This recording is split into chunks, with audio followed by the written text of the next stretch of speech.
Hey, and welcome to A Point of Inspiration. Tonight we are running Siege on Dark Crest Castle, which is set in GrimmDark, which is supplement slash setting slash whatever you really want it to be. Don't really care. Piece it together, pull it apart, cannibalize it. That's what it's for.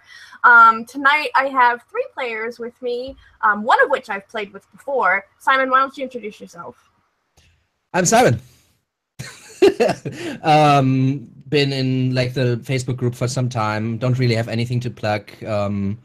YouTube-wise, maybe you can take a look at Bacon Battalion on YouTube. That's where I play in a game that's gonna release every Monday. Hey. All right, Jacob, this is, I think, like 99.9% sure we haven't played together. I just have seen you in the group a lot. Hey, new to D&D. I picked it up a few months ago. Just love the hobby. Just it's fun talking to people that enjoy it. Yeah. Have you been like super like active recently? A little bit. I've had a few times where I've been trying to find players. Actually, just finished up a one shot last week that I'd been running with some guys I'd met on here, and it actually ended up really good. Well, that's great. That's great. I hope you continue to have really good experiences with like the Facebook groups and stuff. Chad, what's up? What's up? How's it going? You got any channels or anything I don't know about? You got channels? Oh, I got a group, I guess, if you're into the crafting side of the hobby. It's called Tradecraft, and that's my group, I guess. Alright, cool. And that's on Facebook? Yes, ma'am. Alright, cool. Alright, coming out of our goofy, silly intro, you are at this kind of dawn light. Everything is foggy and gray. The kind of sea mist is still washing up on the shore and creating this dewy effect on everything in this giant encampment. At the moment, you're sitting inside of a tent, a leader's tent, in fact, a commander's tent, in various positions, places, and attention spans. There is a black walnut table in the center of the tent, and there is a commander you know as Wallace. He leads a faction known as the Ebon Knights, and has done so for the past 3 years, since the Feywilds bled into your world. Every attempt has been met and thwarted by Fey, by their minions, and by these damned cursed queens. And so here you are today, the world's last best hope. You see, for the last 3 years, not 3 queens, but 4 have been parading around your world, causing havoc, death, carnage, and mayhem. You've come to know their names as Virtus, Sable, Arcadia, and newestly discovered, Zozo. For a very long time, Zozo had been parading as an Arc Fae, but it turns out she's the Queen of Lies. So on this morning, you stand in front of this black walnut table, and various reasons have brought you to this place. Simon, what brought you here to these dark shores to siege this castle filled with 4 cursed queens? I was commanded by the voices in my heads. Commanded. They told me to go here.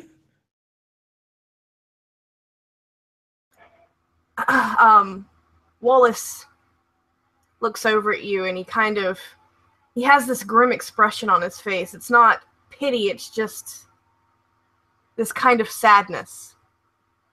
And you don't really know if it's for you, or for your past, or for the situation at hand. Jacob, what brought your character here? They're Fey, are they not? Mm-hmm. Well, you see what I am. They're powered by Fey magic. Well, you see what I am. Fey made me what I am. And they'll all die if I have my word in it.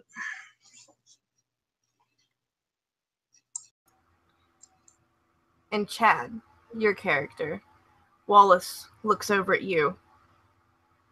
He knows your story, but the others don't. Tell them why you're here. Oh, sounds like a wee bit of fun.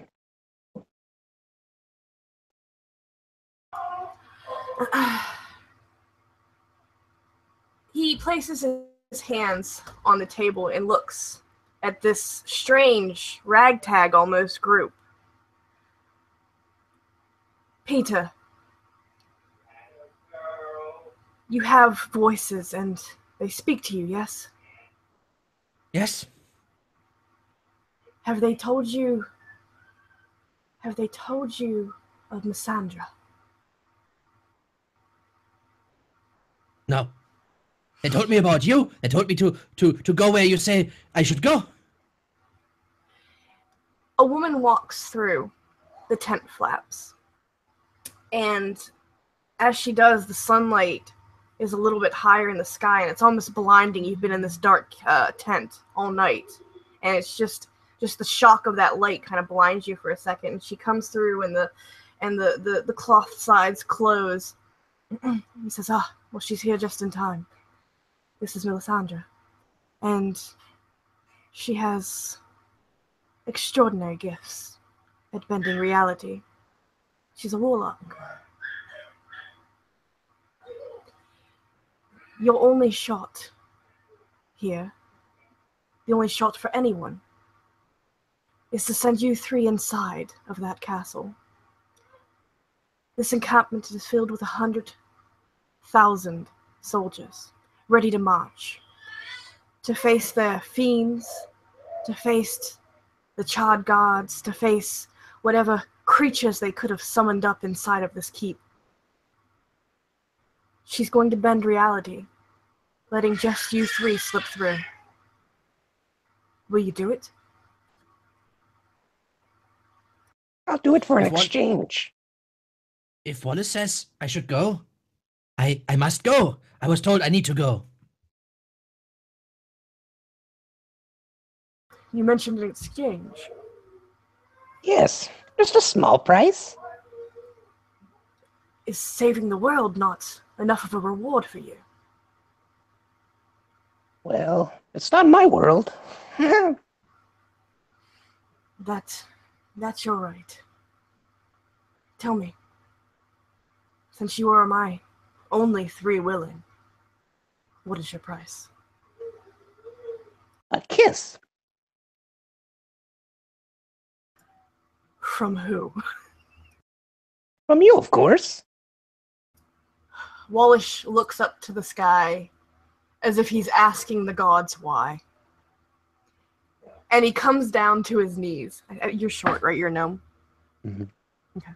He comes down to his knees, and like a father kissing his son, he kisses you on the corner of your mouth.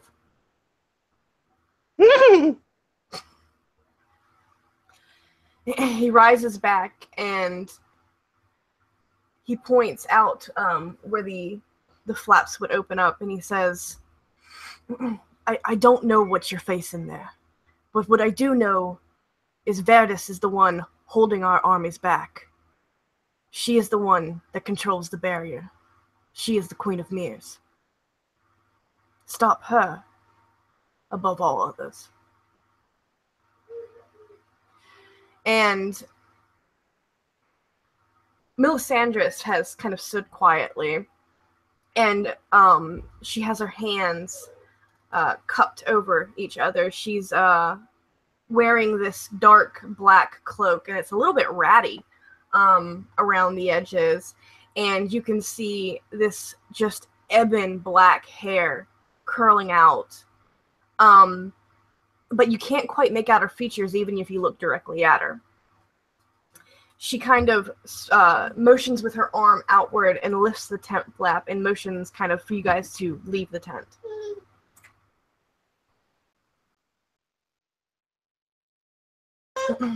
Is there more to do, Wallace?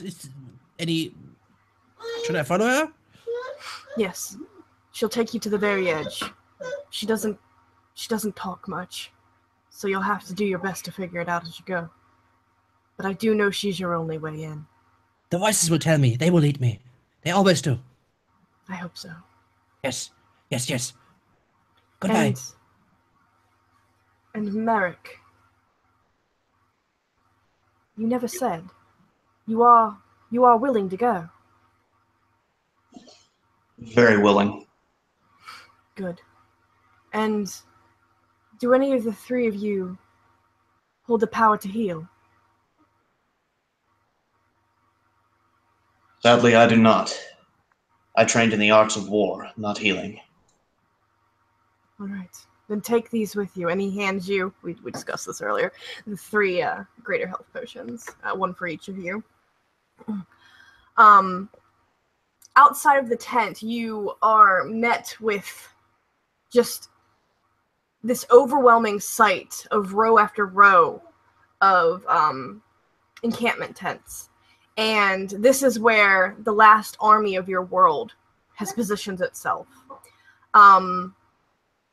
They are fighters and mages and warlocks and druids. They are people of all races, even lizard folk and other exotics can be found in this camp. They've all come together under one banner. And as you kind of walk through, you can see this almost separation of any sort of racism and classism has fell to the wayside, as even sorry, even huh? Yes, please. Even the most pivotal and iconic are working together, strapping armor to each other, preparing components to spells. You walk through the rows, and in the distance, rising up into the sky, is a great keep and castle. Its walls are like black onyx, swirling with red, and the surface is reflective. The sky around you, you realize, is not just fog, but there is ash falling like snow from the sky. When you come to the gates, there are these great iron gates, and there is this shimmer of magic so powerful it cannot be like concealed. And Melisandris leads you here, and her hands begin to kind of circle over one another, and you see this almost prismatic display of this orb growing larger and larger and larger. And then she kind of opens her palms and presses the orb in your direction, and it kind of, you feel its pressure like static against your skin. And everything seems to go gray. You lose the lack of vivid colors. Everything seems washed out. And the gate isn't there. You see a pathway leading forward. What do you do?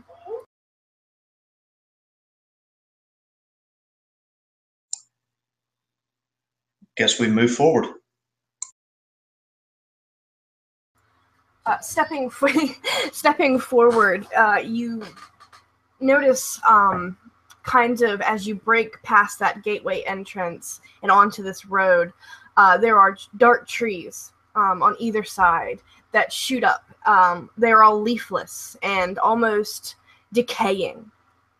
And they seem to be oozing a strange liquid from their bark. Okay. Can I investigate them? Mm-hmm. Right. I'm gonna go and I'm gonna go investigate the trees.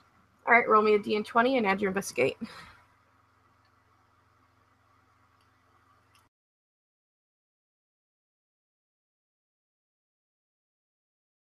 $17.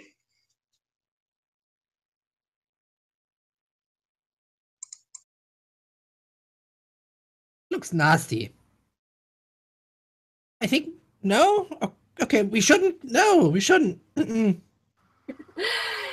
You reach out and touch the tree, rubbing your fingers together, and when you pull them apart, it's tacky, almost. Like sap, but not. In fact, you realize as you bring it up to your nose and take a small whiff that it's metallic, like blood.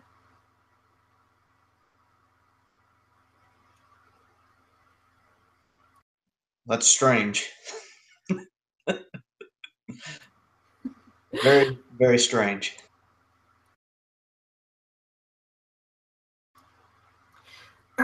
So, the farther in to this forest that you get, you start to just have this notion that these trees around you, every time you take a second glance, they're moving.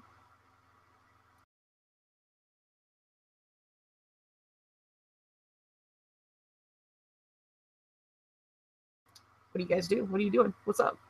All of you are noticing this. It's up to all of you.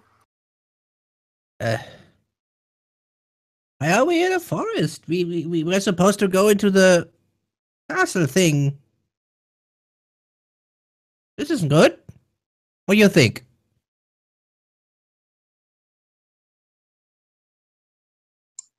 Well, you know how the Fae are. Liars and tricksters will turn on you in any moment. For all we know, this could lead straight to the castle. Make me a perception check, Simon. Give me a second, yeah? But, okay, but we can trick them if we go backwards, and I can turn around and go backwards in the direction we were going. Okay. Perception check. What check did you want me to do? Perception, yes, perception. 23. Awesome. So what you realize as you turn around is that these trees have been moving and shuffling your path towards a cabin. All right, then I will walk backwards towards the cabin. Okay. Sorry. You walk backwards towards the cabin, so you don't see anything as you approach, unless you're looking over your shoulder? No, I won't be tricked by these Fae. Okay. I will trick them. Okay. You walk backwards towards the cabin. What do the other two do? What are you guys doing as he walks backwards, and you realize that as he's walking backwards, there's a cabin behind him. And it's the cabin itself is extremely rustic, and almost primitive in a way. Imagine a woodsman lived out by himself, built his own cabin by hand for just himself and maybe one other person. Frontier Alaska, here we go. I'm going to spend one of my hit die and transform into a wolf. Okay.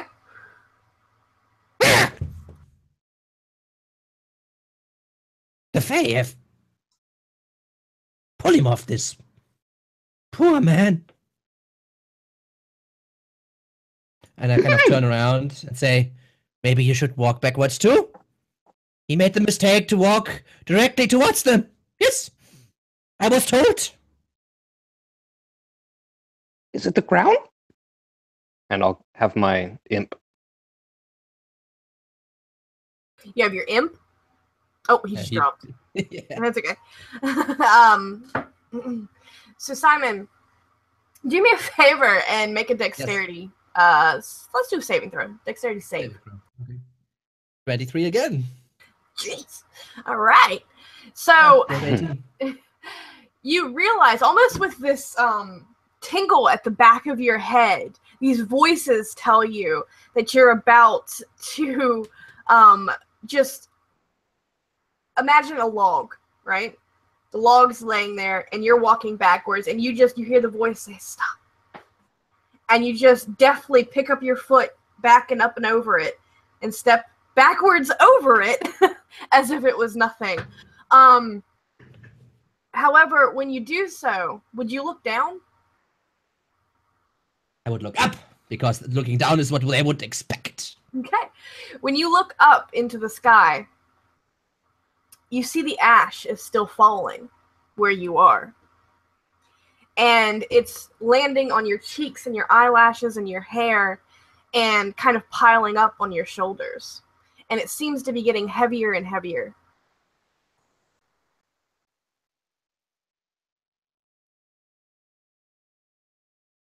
What happens to the wolf? I don't know. He turned into a wolf. He wolfed out. It happened. Yeah.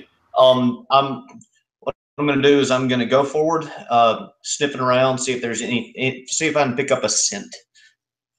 Okay. You. 1 second. Okay, sorry. I had to burp. You do actually pick up a scent. It smells vaguely of burnt hair and cinnamon.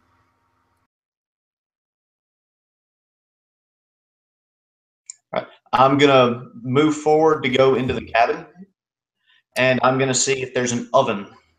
Okay, how do you open the door as a wolf? I'm going to turn back into my... I forgot that the door was closed. I thought the door was open. No. I'll turn back into my... You are more than welcome to try to open that door as a wolf. I will give you a roll for that. You want to use your teeth? You can use your teeth. Yeah, can I just try and bust through it? Yeah, absolutely. Sweet. Lean against it, just like it opens up. Yeah, I'm just going to charge forward. If I would talk, I would say, little pig, let me in. Okay, awesome. All right, so do me a favor and roll me a strength check.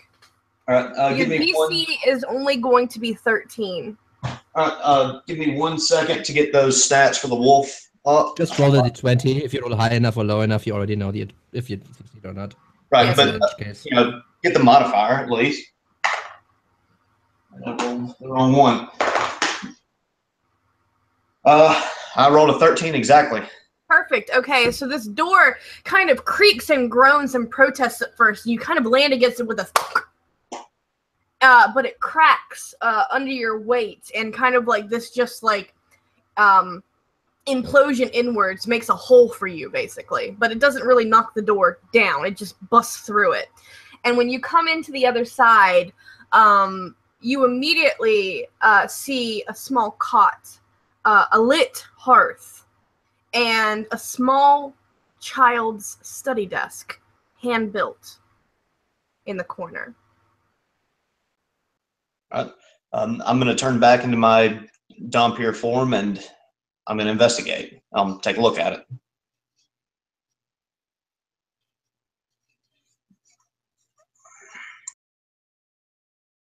Oh, sorry, I was muted. Awesome. 1 second. Chad, you mentioned something about an imp. Yes. I would be basically being carried or riding the imp, and it's equipped with gauntlets of ogre power to make sure that it can carry me. Okay. Do you go into the cabin or? Yes, I'll be hovering around. The imp is invisible, so I just look like I'm floating and I'm following them. Okay, cool. And Simon, you're kind of outside still with the ash. This wolf barged past you and like bashed open the door. What's your reaction to that? Not looking. Not looking. Awesome. All right. Merrick, what do you want to investigate first? The room in general or something specific? I'm going to investigate. You said I smelled burning hair earlier? Yes. In that case, I'm going to investigate the hearth first. Okay. When you walk over to the hearth, there is a still cooking pot of a simple stew. It smells vaguely of deer meat to your wolf nose and root vegetables. But this isn't where the hair smell came from. Okay. Guess after that, I'll check out the cot. Okay. It is a very simple cot, very, very low to the ground. It only stands about 8 inches off the floor, and its mattress is made from hay stuffed into cloth. Okay. Then, what else did you say was in the cabin? A child's writing desk. A writing desk, and I'll investigate the writing desk last. Okay. Immediately, when you open, it's kind of one of those ones where it opens at a tilt, and inside you see parchment paper, a little writing quill, and ink, and then there is one that is bound up and looks as if it had been written on. When you open it up, it's the beginning of a letter, and all it says is, "Where did you go, Papa?" Oh,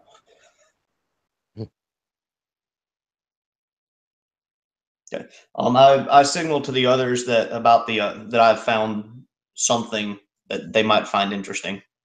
Okay. What do you guys do? And I've turned around.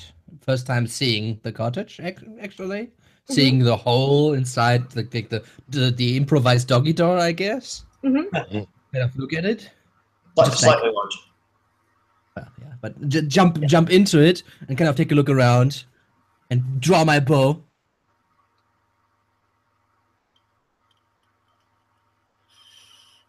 You had problems? All clear.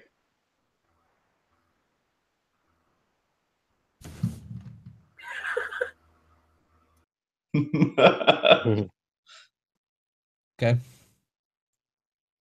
Kind of 5 minutes later, slowly getting at ease. Don't know what you guys want to do in the meantime. Okay. Chad, what does your character do when he motions to look at the letter?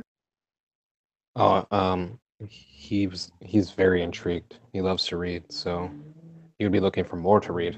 Is that it? Is there more? The only thing else you can find to read are children's notebooks, but what you can garner from this is what would that knowledge be? History, maybe? Let's do knowledge history. If you want to figure out more information on the reading material. Nope. Okay. What did you roll? 6. Okay, the only thing you can garner is that these are workbooks for children, but of what age you cannot figure out.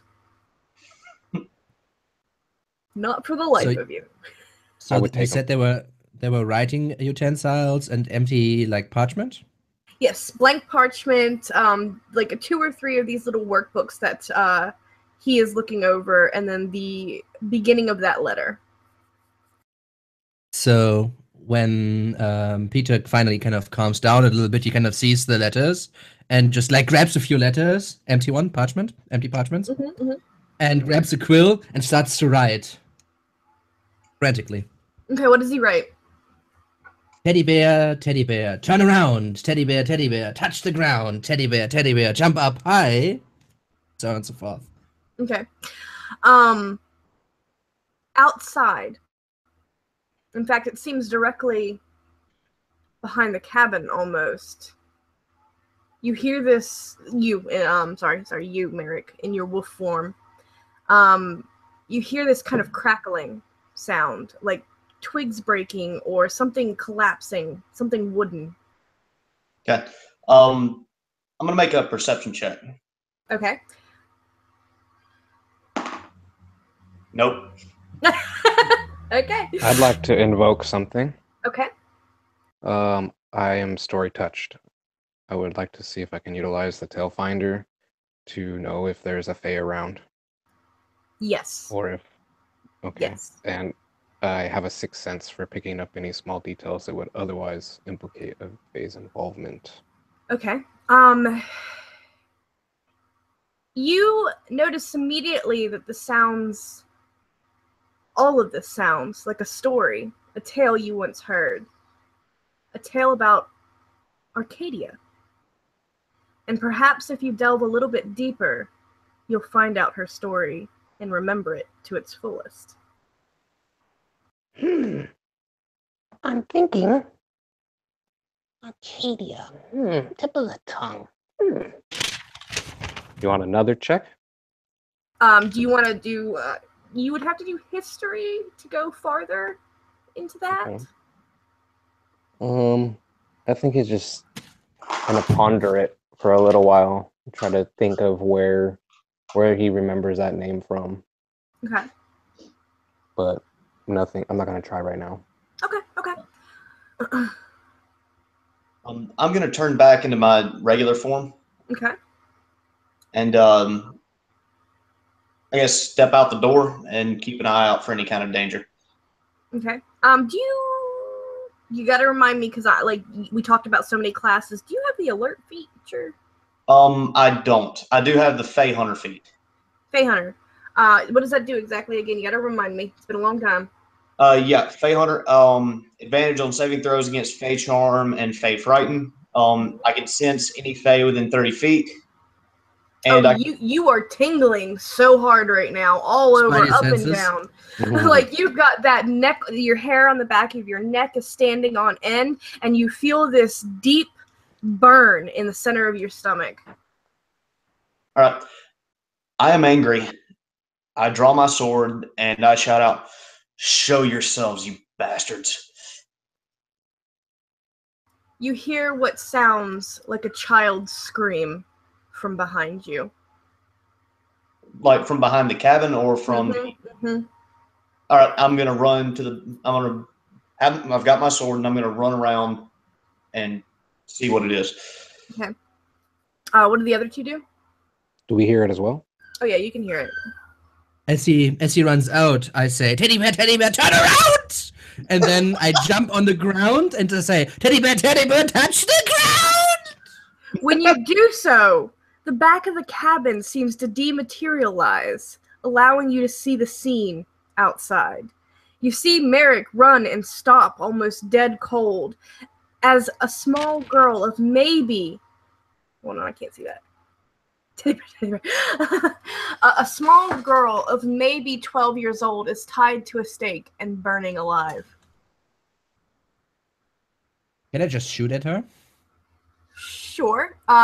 Before you do, Mhm. there is also a fey-looking creature standing directly behind her. I shout, "I'll take him. You free the girl." Done! Can I use prestidigitation to snuff out the fire? You can try. Wait! I have a decanter of endless water. Oh, useful. Indeed. Yes, I'm going to use it to put out the fire. Okay. When you step forward, the Fae does nothing. It watches you with glee in its eyes. So what exactly do you do? Like, role play this for me. Tell me what's going on. A decanter of endless water, decanter of endless water. You know, I really got to memorize these things. Dude, I don't. I've been playing for years. So while I'm on the ground, I just see something move as this wall dematerializes, and I see this flame kind of throwing its shadows where my friend is kind of floating in the air, and I'm on the ground, Emma, and just like surprised by it, and squeak, "Wee!" And I just shoot an arrow at the girl, which was the first thing I saw. And she is on flame, so fire is bad. Okay. And I'm going to point the decanter, take the top off, and I'm going to shout, "Geyser." And the water's going to shoot forward like out of a fireman's hose. Okay. Nice. When you do so with the water, the arrow disappears into engulfing flames that shot up as if you poured gasoline on this fire. Okay. What do you do next? As the Fae behind giggles and dances in its place. I'll cast Friends on the Fae. Okay. Is there a DC for that? It's a wisdom usually, wisdom saving throw. Yeah. But I'm not sure if you can cast Friends on a Fae, because I don't know if it's one of the spells that is a charm effect.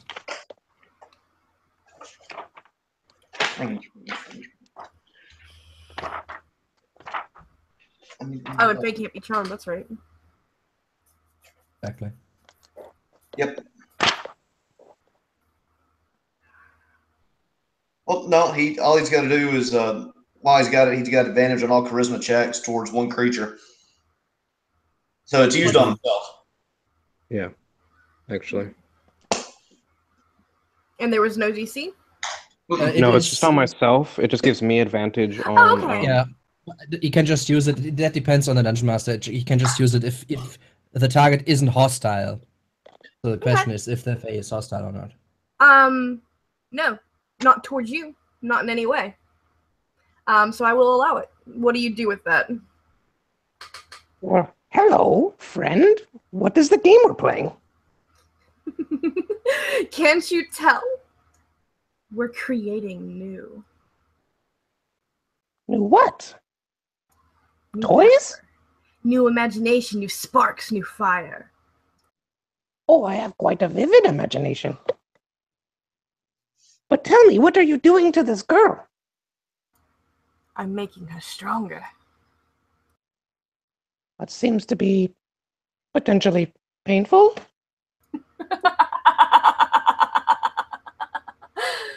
Yes.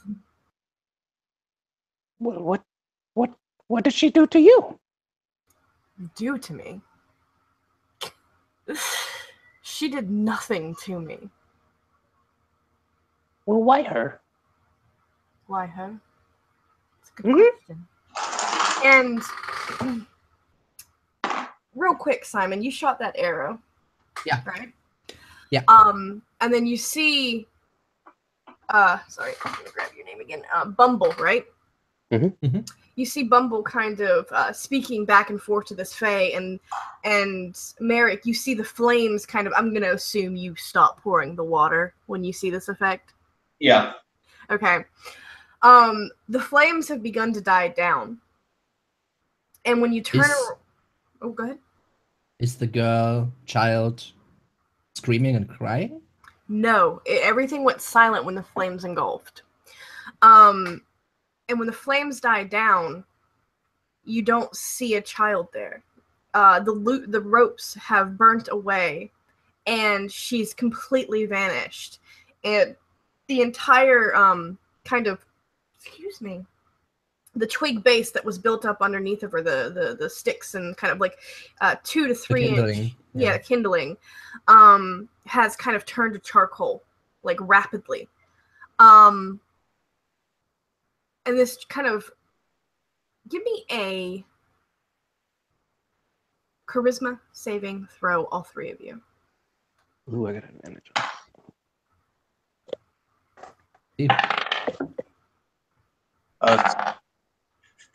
15. Okay, 15. 21. And what was your, Simon? I couldn't hear over other people's dice rolling. Sorry. 15. Okay. Bumble, you were not fooled by this display. You were not distracted by the steam. Your attention did not falter from this Fae. You watch him step backwards. 1, 2, 3 steps. And then as if he just stepped behind a curtain, he slowly slides out of view, leaving you staring at the forest.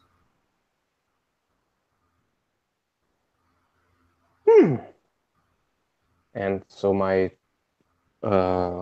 background thing doesn't the story touch. I don't sense him anymore.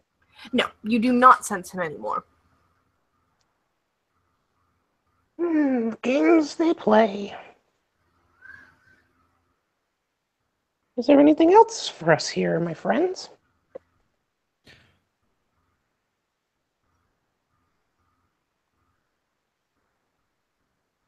Peter is like rolling on the ground and trying to put out an imaginary fire at this point. Okay. Like rolling from left, rolling to the right. Like, ah! Ah!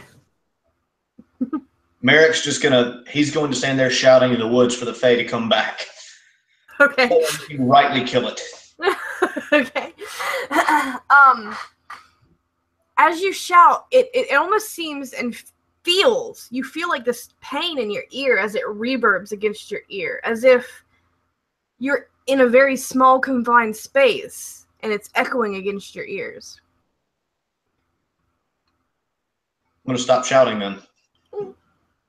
Gets to where it hurts. Do you guys move on from the cabin? I guess so. Shouldn't have turned around. Shouldn't have turned around.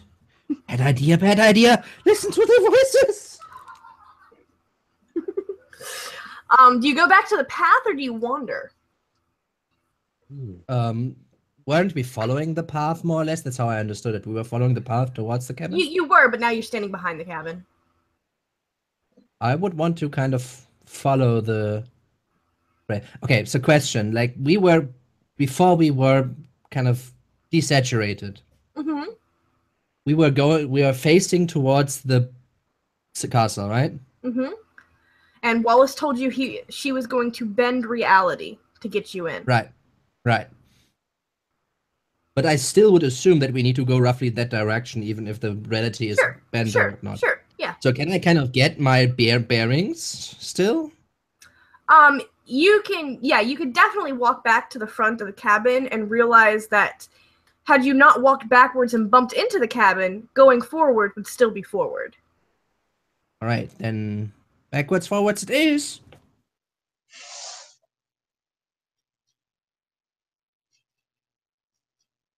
Okay.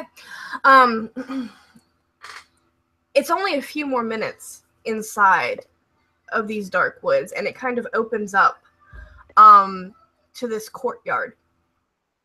And immediately you see rose bushes and sunlight shining, and it's as stark a contrast as stepping over the line of a shadow. It's that sharp of a change. And you see fountains of stone marble, stone and granite, of women frozen in position dancing, or of a woman pouring, water out of a vase, and there's just this massive garden set out before you. In the center, on a kind of a rounded stone bench, you see a woman sitting.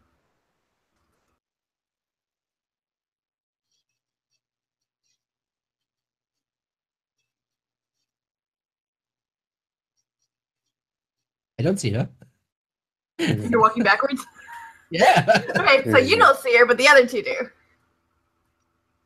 I'm going to keep my distance. Okay. I have a question. Sure. Go ahead. I didn't mean to cut him off. Go ahead, Jake. No. You go ahead. I have an ability that I took. It's a Feyborn trait called Heart Sight.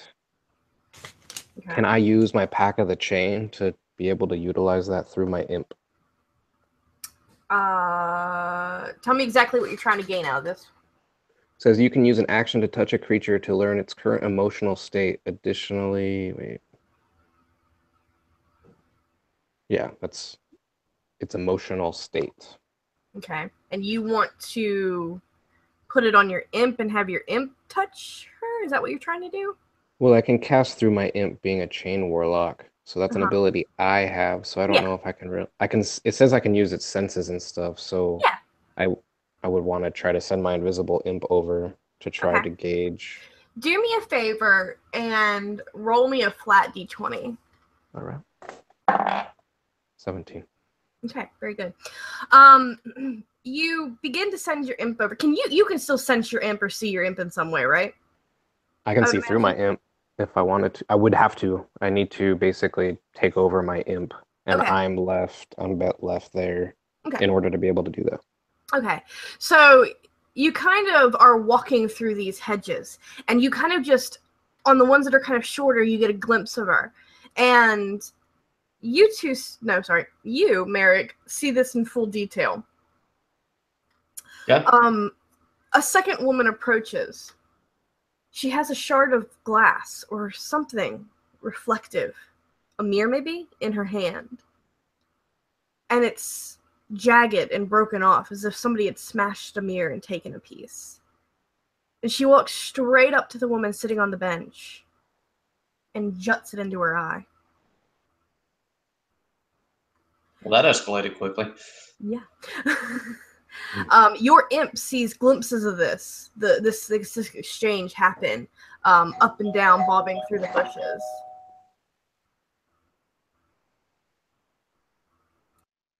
I guess that is the one that got jutted through the eye. Is that death to her? Or? No, she is sitting on the bench, and she's kind of bent over. And she grabs a hold of the piece of mirror and pulls it out, and she's screaming, why have you blinded me? Again! I don't know about y'all, but that seems like grounds to attack.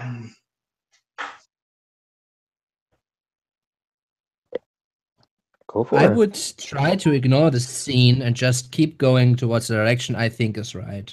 Well, backwards, but... Okay, so you're going to walk straight backwards again, right? Yeah, but okay, I try to ignore the Don't listen. Don't turn around. No, don't turn around. Don't be fooled. Don't be fooled. They try to fool you. Yes. They try to fool you. Go further. The voices tell you to go backwards. Go backwards. But go on. Am I getting a ping for any kind of fae? No. But Simon, I want you to roll a wisdom saving throw with advantage because of that awesome roleplay. 14. Okay. You walk backwards, and Merrick and Bumble, you notice as he does, he kind of just phases straight through the garden bushes. Damn. I always forget about the damn illusions. Simon is very proud of himself right now. just right there. Just pat yourself on the back. That's still some of this the snow from earlier. Just like just trying to be humble about it. Yeah. I mean, I've been playing D&D for about 20 years at this point, so I'm still having trouble getting used to the whole role play aspect. Oh, it's fun once you get a hang of it, though, man. Yeah.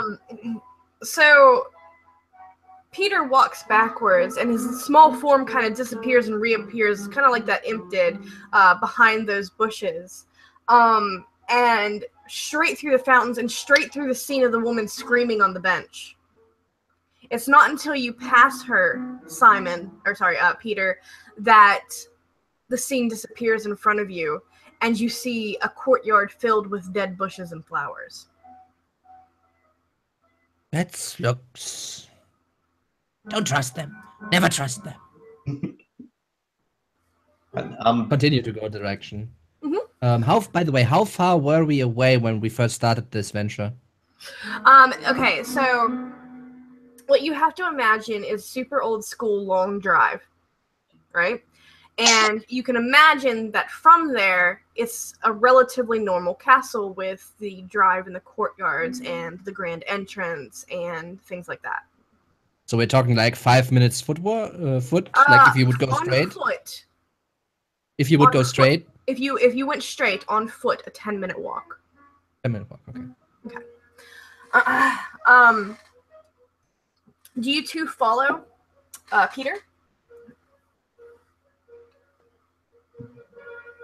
Yeah, I would have my imp come back and... Where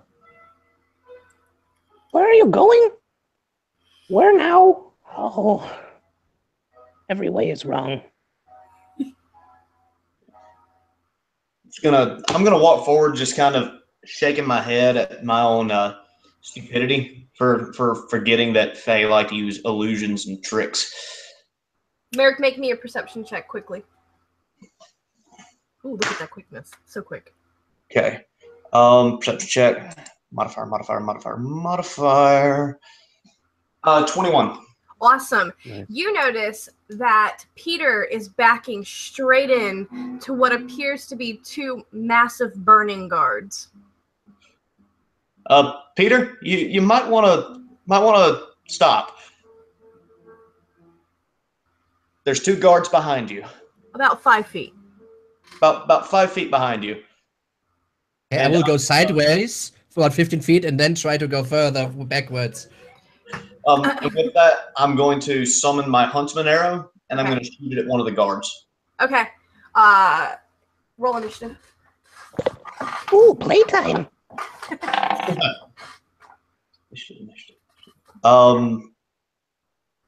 16. Okay. 6 here. Okay. Me too? 6 for you or 16? Yeah, everybody's rolling initiative. Oh yeah, everybody. Okay. 17. Excuse me. Okay. And that goes there. And that Do goes you do there. like they do in the cartoons? They just back into someone? Yeah. So as he backs up, his back slams straight into this. It feels like stone, Peter. It's hard and rough, and yet it almost crumbles slightly when you touch it, as if it's burnt wood. I wouldn't squeeze, or your hand might catch on fire. All right.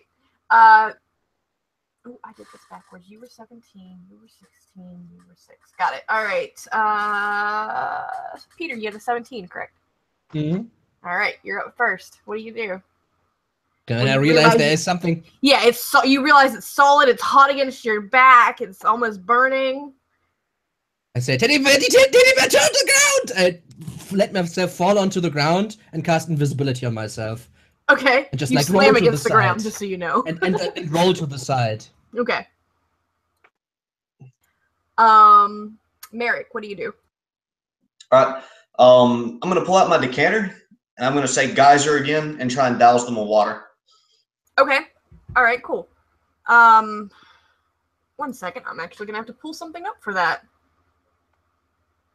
You know, I actually didn't think that would come in handy, but it may come in handy. No. Totally. Does it give you any guide at what rate it comes out? If I use geyser, a lot. Yeah, like a fireman's hose, pretty much. Yeah. 1 second. No, I don't need the detonate things. Okay, geyser. It gushes forth in a geyser 30 feet long and 1 foot wide. Okay. And I can aim it at a creature. They have to make a strength saving throw or take D4 bludgeoning damage and get knocked prone. Okay. Alrighty. Where the heck did my dice just disappeared? 1 second.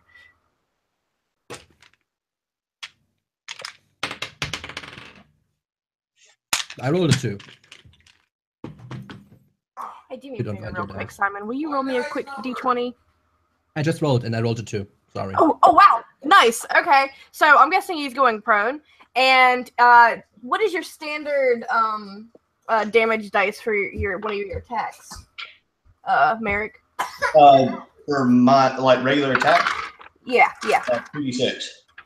Okay. Give me 2d6, and it's gonna come as water, or sorry, water? Is it water? Oh, 2d6 is in my brain. Well, the decanter, it just does d4 if they fail to save. Okay, then roll me 2d4. Sorry, buddy. Chelsea, this is normal water. This is water! 4. Okay. The water sizzles off of his form as he's plastered back against a massive grand stone staircase that leads up to this castle door behind him. But he's flatlined against the stone and then sinks kind of down to the ground. Is that the end of your turn? Yeah, that's my turn. Okay. Bumble, what do you do? I'm going to have to target one and use Agonizing Eldritch Blast. Okay. Where did that go? 18 to hit. Hit.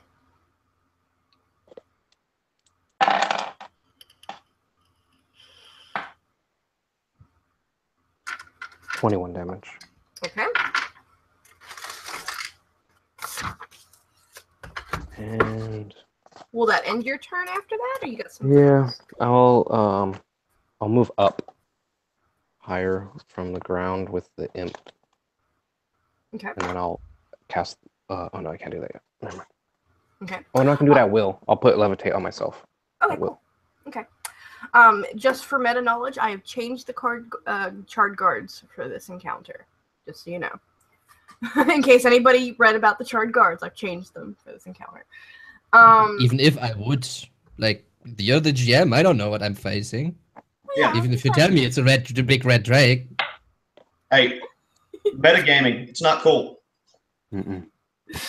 I just like to tweak them a little bit for every game. I find it fun.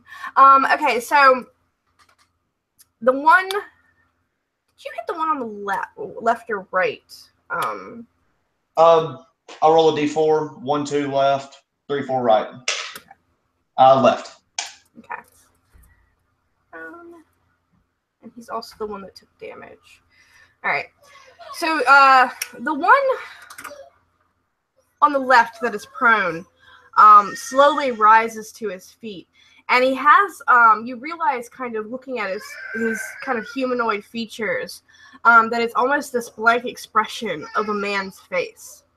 And it steps forward, and it opens its mouth. It almost unhinges like a snake, but you hear the slide of like stone against stone when it does. Huh? Nice. Yeah. And you just hear this. And then out from it pours this fire. And it is a blind attack in front of him. I don't know how far you moved, Peter. Half movement if I'm on the ground, so it would be 15 feet. I try to get to the side if that makes any difference. Okay. And did you go left or right? I was going to the left, going on the ground, and then going further left as I kind of went back into them first, right? Okay. This will probably hit you. In fact, it probably will definitely hit you. So I'm... Yep. And... All right. So, real quick, Chad and Jacob. Oh, sorry, Merrick and Bumble. You guys were kind of standing next to each other when the courtyard was still in its garden shape. And you still see it alive from where you stand. And you still see the woman sobbing on the stone platform. But then you see the fire just coming. And it hits all three of you.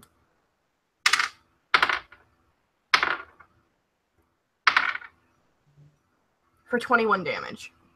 Okay. No save on that? There's no save on this. This is a spell?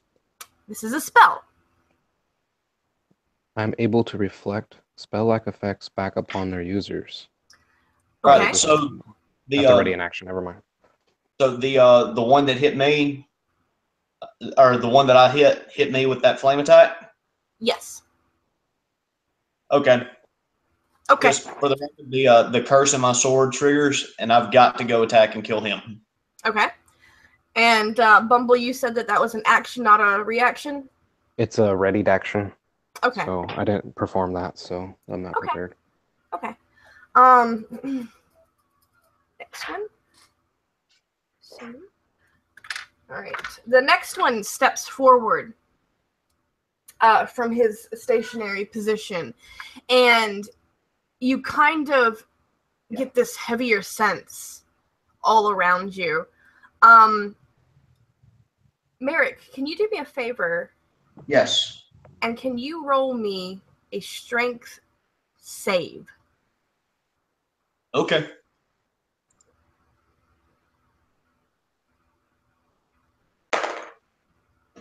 $27. Wow. Okay. Proficient, and that very rare item might have been Gauntlet, Belt of Frost Giant Strength. Cool. You feel this weight start to press down on your shoulders, and you instinctively raise your hands up into the ground, and you feel, or up into the sky, not the ground, and you feel this solid mass just slowly pressing down, and you push up and just kind of, with all of your weight, toss it to the side, and when you do so, a giant crater about 3 by 3 sinks into the ground beside you. But whatever it was is still invisible. Okay. Okay. And that brings us back to Peter's turn. Okay. Did I see that this crater happened, or is this still... you were on the ground, correct? Yeah, I'm on the ground lying, and like now he opened his mouth and flame came out, right? Mm-hmm. So I would just like turn over a little bit more to turn out the fire. Okay. But like while I did this, would I have? I guess I would have heard whatever you indentation. You would have heard. But would I have seen the indentation too? Because there was dead bushes, and it would have blocked your exact view. All right, They're almost in max range. Okay, so doesn't matter too much, I guess. But then in that case, I would just like turn up, look at the two, and then kind of hurry away from them into their back. So I assume they stood looking towards me, basically standing somewhat in front of the gate. wherever that might be, right? Mm-hmm. I would want to go around them and closer towards the gate. And while I did this, I'm still invisible, right? Mm-hmm. As I kind of get behind them, I say, teddy bear, open your eyes. I didn't quite finish this. Okay. And I will cast True Sight.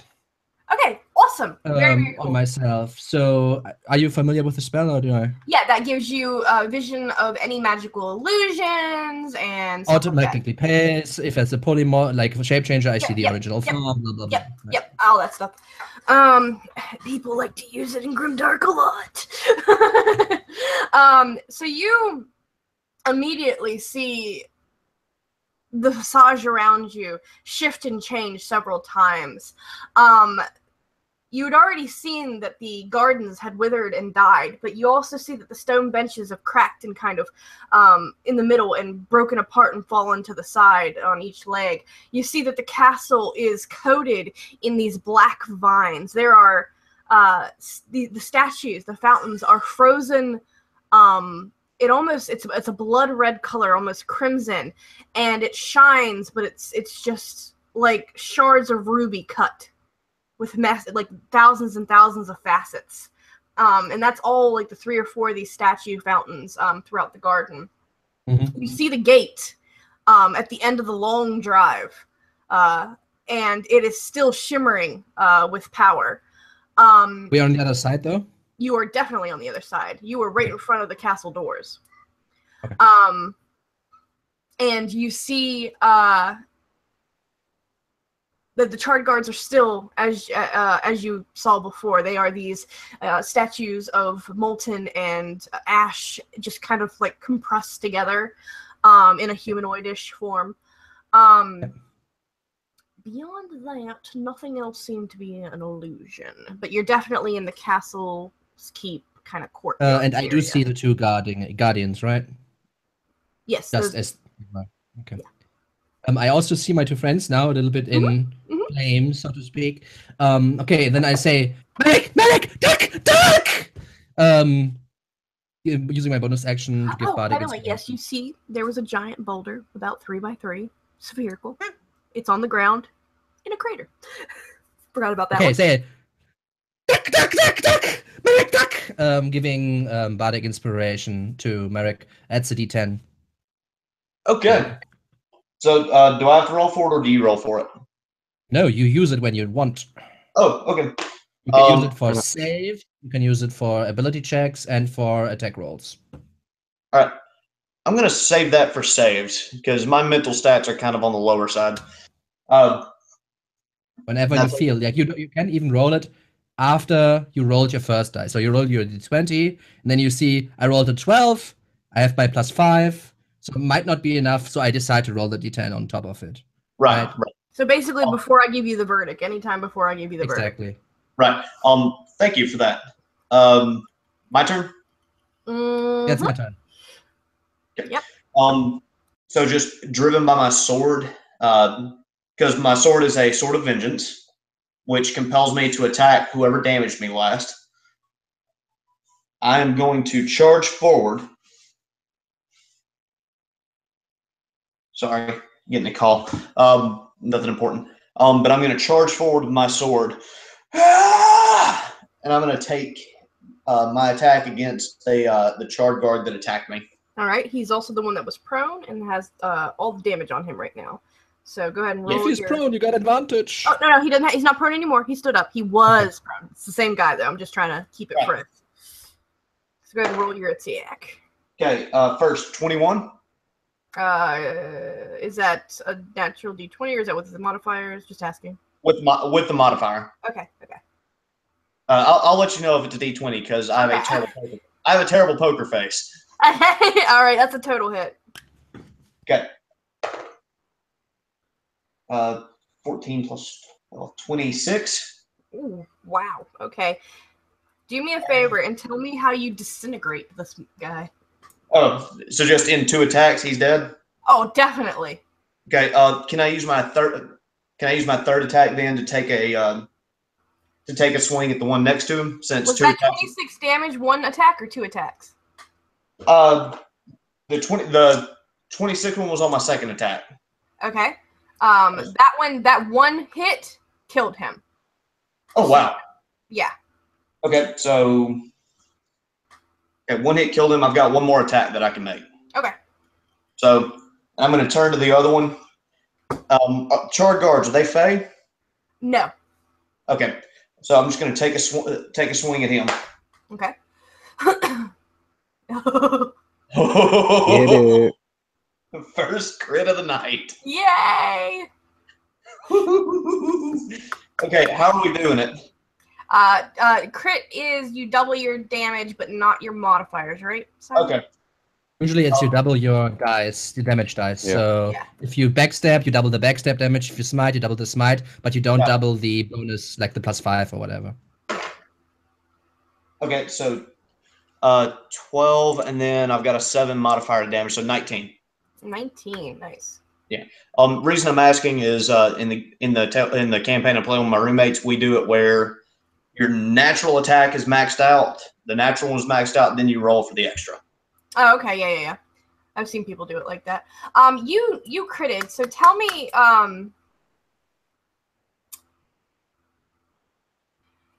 how in this attack that you sever a stone limb. Okay.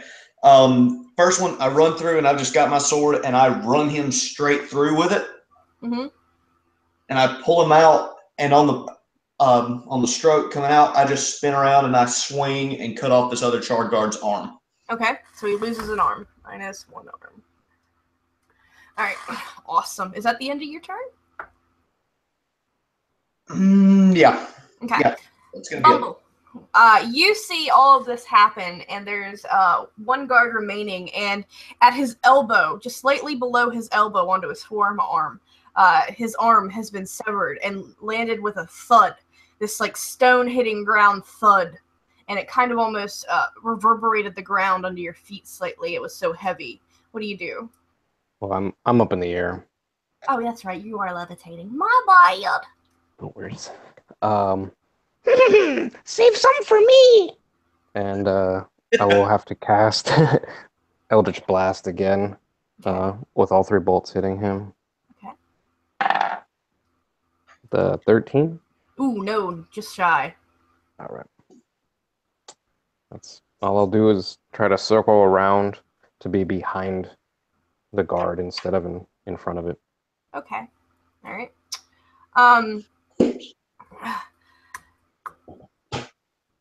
Merrick, with your sword so mighty. 17 hit you? Let me check real quick. 17 does hit you. Yes, it does. Right on it. And okay, I passed the wisdom save, but I'm still gonna kill this guy. I'm still gonna attack him next round. Okay. Well, when I get attacked, I have to make a wisdom saving throw. Yeah. Okay. Yeah. Here we go. Let's roll some damage. All right. He comes down on you for 33 damage with his singular arm slamming it down on your chest like a mace. I told you to duck! That's bludgeoning damage, just in case you have resistances. Yeah, what kind? Bludgeoning. I don't think I have that. No. They have a special armor or something. I think there's Barbarians. Heavy armor master, where you could reduce it. But... By 2? No. It's fine. It's fine. I'm a fighter. He's got the health to spare. Don't worry about him. Actually, I don't know. At level 14, let's see. As a fighter, what do you got? Like 167? Oh, was it higher than that? Oh, okay. Lower than I thought. Yeah. Well, you said to take. Didn't you say what? Take just the average that they gave you in the book. Yeah. That's why. Okay. Sometimes you can roll a little bit better and get a little higher. That's why I was like 160 maybe. I like rolling for my health for that very reason. All right, Peter, that brings us to your turn. You just saw your friend's chest get battered on by this stone arm. It's uncool. It's not cool. I told you to duck! Duck! No! And I shoot into the back of the construct with my bow. Okay. I shoot twice because I can. First one, however, misses with 11. Okay. The second one with 19. Oh, yeah. DC, if you hadn't figured it out, is 14. Okay, yeah, well. I assumed that 19 is enough. So I do... Wait, what? Oh, yeah. So I shoot him in the back. It's piercing damage. Okay. And somehow it didn't change the damage type. This is less damage right now. Okay, so it is 19 points of damage still. It's piercing. Okay. I don't know if it's full damage against the thing. And I shoot him in the back, and I try to shoot. You said it just has one arm, right? Mm-hmm. So I tried to shoot into the shoulder of this thing, trying to shoot off the arm. Obviously, this is far too big to work, but like duck, and I shoot 2 arrows. One quick flies far, and one flies true into the shoulder. Okay, you just kind of see that shoulder tick forward, as if it was just like this twitch. Mm-hmm. And he doesn't. There's no scream. There's no shout. There's no emotion. There's no pain coming from this creature. And then I kind of turn around and take a look at this door. Okay. The door that you're looking at is this kind of reddish black color, and it stands about roughly 8 feet tall. Extremely large door. And it's just barely cracked. But that brings us to Merrick's turn. Okay. I'm assuming I just came back from the hit just a little bit because hit hard. I looked and I said, that hurt. My turn. 23. Oh, yeah. Another crit. Wow. Okay. With that crit, you are going to kill this guy, just so you know. No matter what, there's no way you couldn't not kill this guy at this point. Okay. So, roleplay that shit out. I'm just going to go with something simple, just straight through the head. Simple, clean, classy. It doesn't slice, it shatters under your sword. Okay. And the entire body crumbles into ash at your feet. Okay, and since my sword's a sword of vengeance, I'm assuming like the blade's kind of got this reddish orange glow to it. Okay, like hot forged metal. Yeah, well, because the sword it's got the spirit of my dad, he's the reason that I'm a dump here. He was turned into a vampire by a fae, and I hate fae for that reason. Mm-hmm. All right, cool. So what do you guys? You exit initiative order. What's up? What do you do from here? Mind you, Merrick and Bumble, you're still Bumble. You circled around, so you do see that the courtyard is dead. But Merrick, yeah, you moved forward too, so you see that the courtyard is dead, but you don't see everything that Peter sees. Just keep that in mind. Okay. I would release my levitate, so I start falling. Whee! And then right before I hit the ground, at will, use levitate again. So that I'm by them. Okay. Peter, with your shiny new vision eyes, what do you do? With the spectacles on, taking a closer look at the gate. So I see this you said like a crack in this gate. So is this like a wooden or stone gate? Like you said, it's stone. Is it just stone? Is it just the stone that is cracked? Is it a jar cracked, or is it just like a? Yeah, it's a jar cracked, and it is wooden, and it is a door, not a gate. Door into the castle. Sorry. It's okay, so I thought door. Like 8 feet door, like it's a really big door. All right, and it's already a jar. Sorry, did I ever see? Have you ever seen The Duchess? Small time movie. No. Okay, don't worry about it then. If you go back to a lot of it's okay. If you say it's a door, it's a door. It's door. It's a door. And you said it's a jar, right? It's a little bit open. Yes. All right, then I kind of look with one eye, like take a glimpse in. Okay. If I can. When you glimpse in, you see there are 4 empty thrones waiting for you. inside. Ominous. And after a long kind of Hallway? entry hall. Like Great Hall. Yeah. I've looked. I'm going to use my oath to continue to create a ring. In case I go down, I can use that and come right back up swinging. All right, sounds good. So kind of look inside this throne room. Kind of. Where are they? Tell me where they are. Tell me where they are. Turn around. Okay. Kind of turn around, take a look at them. Kind of come here. I move forward towards Peter. What do they see if they don't see exactly what I do? They are walking up, and you have to imagine as if you are looking at the ruined version of the castle, in a state of desolate, and they are looking at it as if it was pristine. So whereas you see the throne room with the moth-tattered rugs and the banners falling from the sides, they see it in its former glory with candles lit down the alcoves, and the bench seating isn't broken down on the sides, and the balcony spindling isn't broken in for them. So they see the fairy tale version, basically. Yes, they see the fairy tale version. Okay. And aside from that, like the accoutrement is the same, yeah. The lay. There's the nothing land. missing or new, just broken and good. Yeah. So, well, I need to go in. I don't know about you, and I kind of push at the door and kind of try to push it open a little bit more so I can get in if that's needed. Mm-hmm. Yeah. It's kind of heavy against your smaller kind of frame, and it kind of opens with. I crack my knuckles. All right.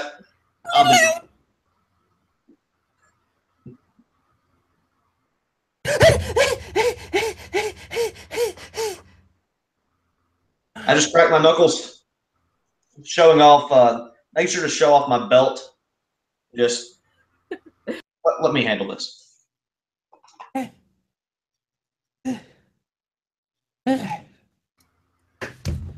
Victor. You can open the door without a roll, Merrick. Roll for it? No, without a roll. Without a roll. All right. So you kind of just press your hand forward and it just goes.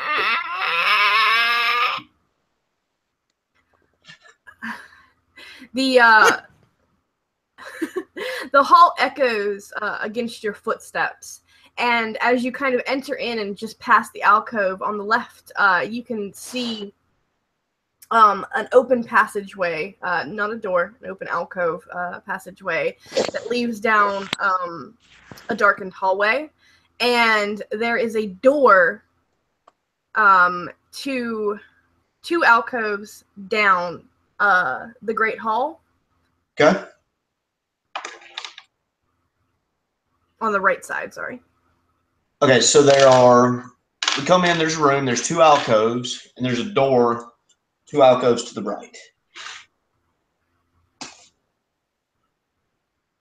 So when Peter enters, he would be very interested in the thrones, the 4 thrones. Okay. Taking a closer look at them. If they're looking the same, if there's anything on them, blah, blah, blah, right? Okay. When you approach, you notice that, actually, do me a favor, and since you're going to be checking them out, roll me investigation. Investigation.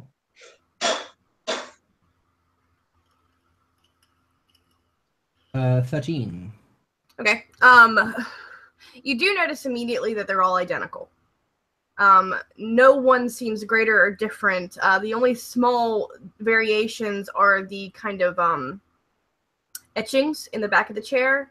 One is roses. One looks like the drop of blood. One looks like a burnt tree. Another one looks like lips kind of blowing air.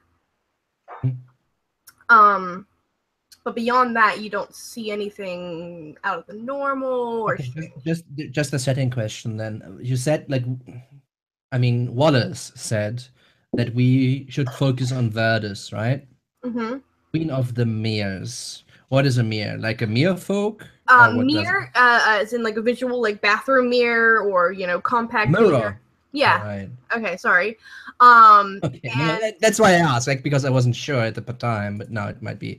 Okay. Yeah. So you said the iconography was roses, wind. Mm-hmm. What else? Blood drop and a burnt tree. Okay. Yeah, I'll still take a look at them, go around them, see if there's anything they're standing on something, if there's anything on the back side of it. Okay. Do me a favor and roll perception. Okay, I'm better at that. 29? Okay. Did you say 99? 99. 1,000? What? Okay. He's just like, would you look at that? Woo! About to give the DM a heart attack. How are you getting those? I have true sight. I see everything. Show me the math here. When you 29 still is plenty, so. Oh, yeah. When you walk around the back of the throne, you have the visions of those little symbols in your head, and you notice that there are banners behind each throne with matching symbols. Okay. Meaning banners, meaning like fabric, right? Yes, fabric tapestries hanging on the wall, floor to ceiling. On the wall. Okay. So this is like the James Bond evil version of like this the throne or the seat, and behind it like the. Mm-hmm.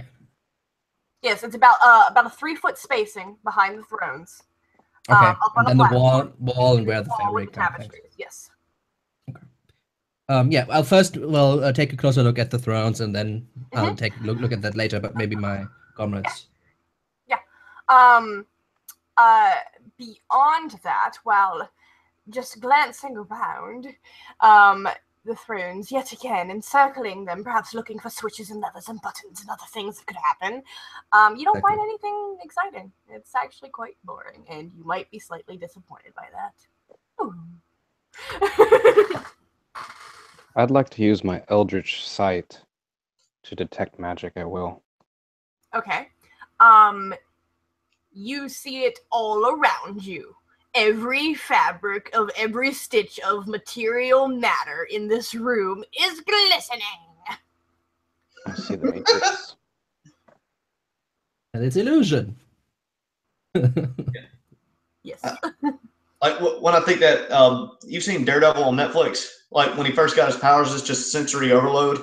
Yeah, that's basically like. In fact, yeah, role play that out. What happens when you get sensory overload as like an evil leprechaun creature? Ooh, pretty. Everything. It's this isn't. And he'd probably be like on like a ecstasy trip or something. He's dropping his acid over there. Peter would just like look from behind one of the back parts of the thrones and kind of look around, everything like completely in disrepair and desolation, and like kind of keep investigating the chairs. Merrick, what are you doing? I'm just gonna sit here and let these guys do their thing. I'm gonna just start cleaning my sword. And look, there's a little soot there, some ash. Just make sure it's nice and clean for when I get to run one of these queens through with it. I really hate Fae. I really hate them. Okay, so when I finished taking a look at the thrones, then I will go to the first of these banners that I see and look behind it, and I will start with the banner of the blowing wind. Okay. There is a door with the same symbol. It almost looks etched into the wood. And there is no obvious handle. Mm-hmm. Okay. And I assume behind the others are similar situations. If you go down the line, you will find the exact same with the matching symbols. No obvious handles. Okay, I will kind of inform the others. Like, all right, look. The voices have told me. They have told me. In the walls. Go through the doors, but which door? Which door? We go through the one that we're supposed to go through. Yes. Okay. But which is it? The wrong turn could lead to death. Semantics. Can I attempt an insight check? An insight check? To determine if I would... Insight is used on people to determine if they're lying or something like that. Okay. All right. Perception then? He could do perception just to try to notice any more details. About the doors. So what I would do is I would take a closer look at the etchings. Is it like a branding or is it like a carving? Whatever it is, right? Carving. It's like a carving. In the wooden doors? Mm-hmm. Wooden doors. I would take a closer look at it and see if there's anything magic about them. Oh, you have true sight. They are magical. Yeah. You can see that. All right, so I would take a closer look. Bumble. What language are they in? It's not a language. It's symbols. It's iconography. It's just like a mouth blowing wind, and it's like roses, and so I would take a closer look at them. And you say like I see that they are enchanted somehow, right? Yes. I would want to take a closer look at them and inspect them. What kind of magic is with them? Now I would need to take a closer look what exactly it says. Like it actually says about secret doors and stuff. It has something written in the true side. Like what it exactly says. Notices secret doors hidden by magic. Okay, not secret, hidden by magic, and can see into the ethereal plane. So I don't know if that's anything of a help. And other than that, I basically cannot be fooled by illusions. Okay, they are not an illusion, but they are definitely of a magical source, and it is. You can detect schools. No, but Bumble can. Okay, you are definitely what you feel, Bumble, coming off of these doors is as if somebody was having a surge of wild magic. It's very similar. Would an Arcana check glean any more information of where I might have known something? Oh. And there he goes.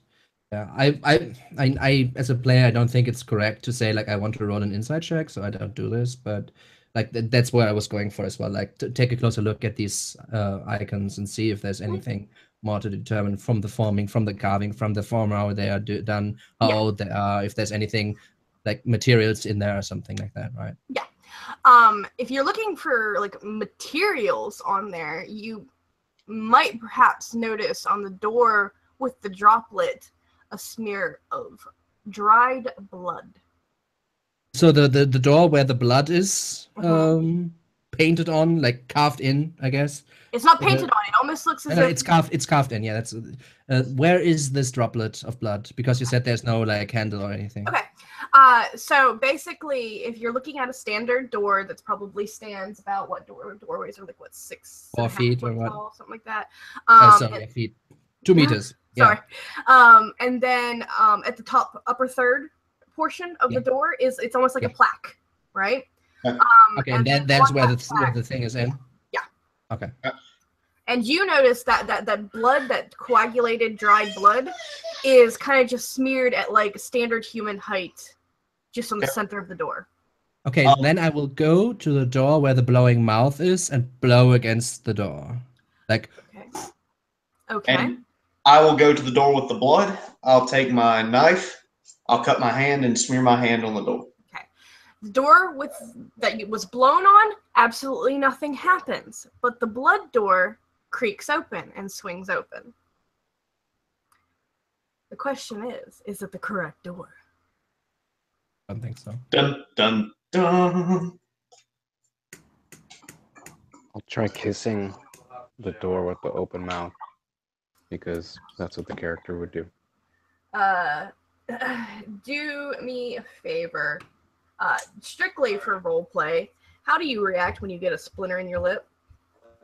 Ooh! Bad idea. It's not kiss. You, as a DM, I would suggest if you want to try to garner more information, perhaps a history check on this symbol would be... Is it magical? It is a magical effect on this door, but knowing the magic is not going to help you open this door. Which if it's not Arcana, was the fourth one? Which was the fourth one? Roses, Burnt tree. mouth, burnt tree. Right. We've got the blood door open. I can try and use prestidigitation to create a fire for the other door. Okay. And you're doing that on the charred tree door? Yes. Okay, it will click open. Okay. Does anyone know the spell Gust of Wind? Negative. What do we know about the queen? So Verdus is the queen of mirrors. Zozo is perhaps not an archfey, but the queen of lies. Mm-hmm. Mm-hmm. And the other two? Arcadia, the queen of ash, and Sable, the queen of blood debts. Well, that's pretty easy then. So we don't want those two doors we have open. I could use a spell slot. So we have blood open and burnt tree open, right? Mm-hmm. Yes. That's two we don't want. We want the one from Verdus, Queen of Mirrors. So we have mouth blowing or roses, which is one of mirrors. Okay. The women in the courtyard, were they illusions? Yes. Yes.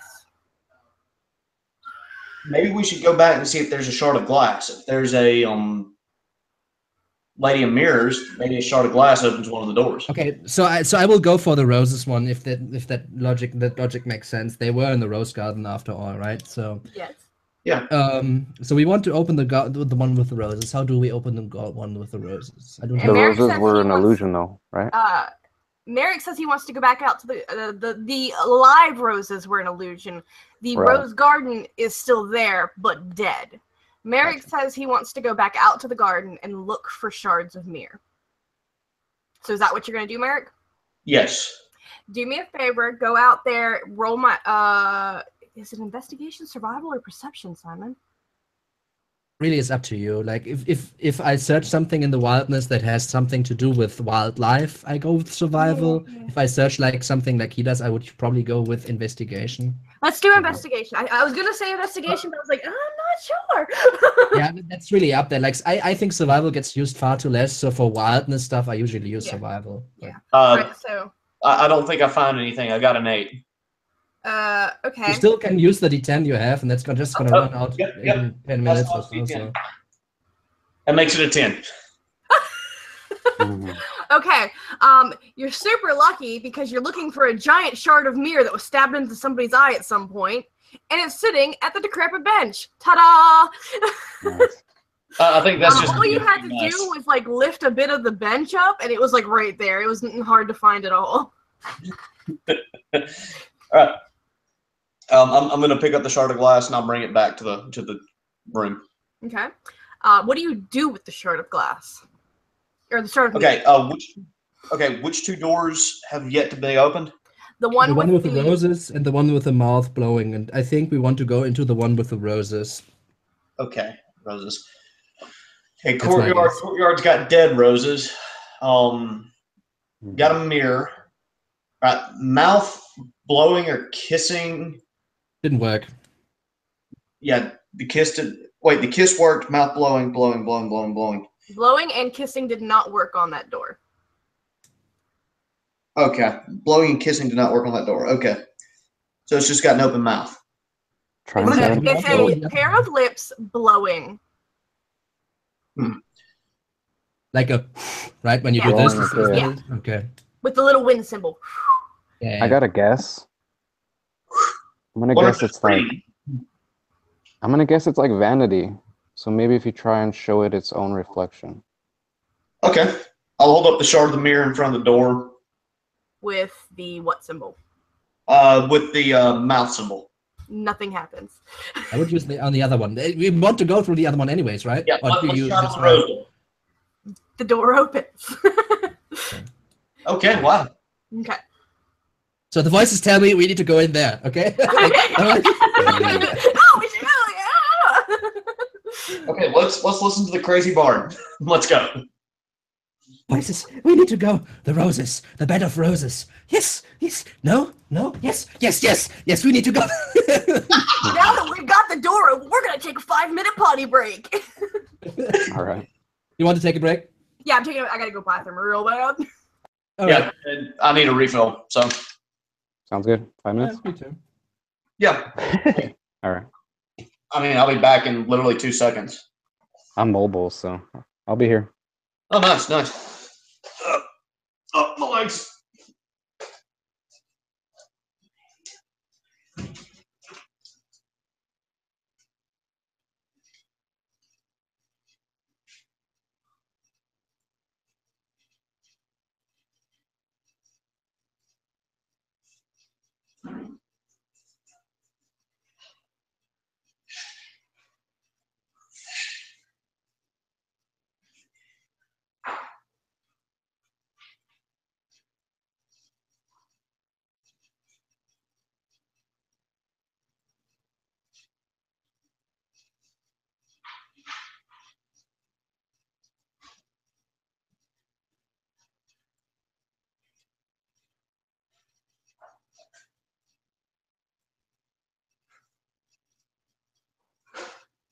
Oh man.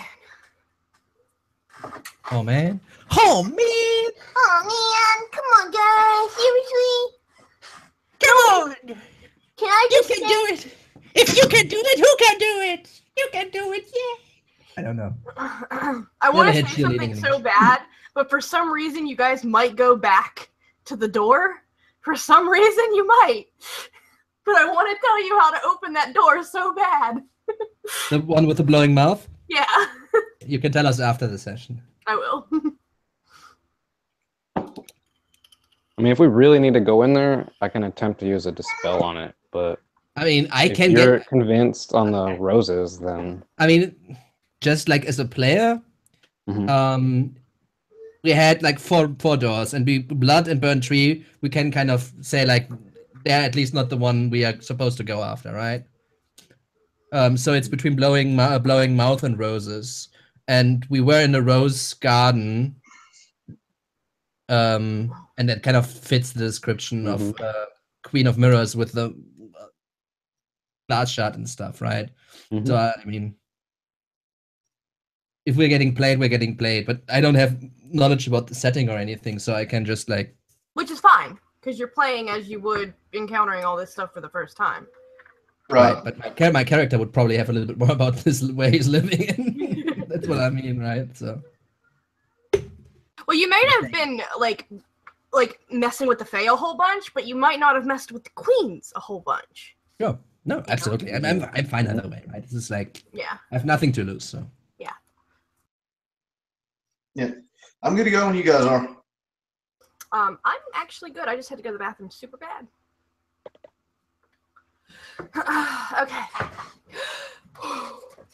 Oh, I just blew all my initiative stickers out of the way. Did you just do? They just went everywhere. No, That's why I use digital tools for that kind of stuff. well, most of the time I'm playing at my table. These days, at least. I love the sound. Huh? I love the sound. You're talking about dice, right? Yeah. Yeah, I love the sound. Yeah, there's something about rolling dice that just. Yes. Yep. I mean, I get my dice here, right? If I really need to. So. Yeah. But All right. all the So. bonuses, high-level characters that just it's easier to. I'm just saying I would not be opposed if this went multiple sessions. Really? That's very nice to hear. I have More Sunday queens to nights kill, for. right? I lit up like a goddamn Christmas tree when you put it together, by the way. Like, I was just like, he's got it! Wait. He's pieced it together! Which one? The blood door? No, the mirror door. You figured it out. Oh. That was all you, buddy. Oh, well. You weren't sure about which door, but you knew what you had to do. I'd give it to Simon. Give it to Simon. He was the one that said, try the other door. It's team effort. Yeah, that was total team effort. It's just I saw Merrick putting the pieces together in his head, and I was like, click, click, click, click. There you go. All right, back into session. Yep. You step through the door, and you walk into a room that is encased. So it's actually a hall encased on either side with mirrors. And at the end of the hall, you see a woman dressed in golden armor. It's chains dripping down in layers down her back, almost like jewelry. Her armor looks like jewelry on her body. There's a thick red skirt that descends down her back. And you can see the kind of curvature of her spine through the chains. And she has either hand out on either side, and she's staring into a mirror, and her eyes are frosted over white. There's a golden headpiece on her head, and it is crowned with these red like furs, like imagine a Spartan helmet, but very delicate and feminine. Okay, an elven Spartan helmet. Yes, and she seems to be chanting into the mirror. Okay. So she has the back. So she has the back to us. Yes, but she's in a room full of mirrors. And what do I see? Do I see the same thing that they do? Yes, you all see the exact same thing in this room. Well, she's Queen of Mirrors, right? Mm-hmm. I'm gonna start breaking mirrors. All right. So what I will do on her is I will just cast. Well, I'll not cast it right away, but I do see her, right? And she cannot be an illusion because I still have to decide. She is standing there. Bumble, do you have your magic sight stuff up? Yeah, my Eldritch Sight, at all times, because I can do it at will. Okay. You can see that all of the mirrors are coated in a film. It's almost like a film over top of the mirrors. Like you could almost walk over to it and peel it off like a sticker. And like they're brand new. They have that sticker on it. Okay. Yeah, but it's almost hazy.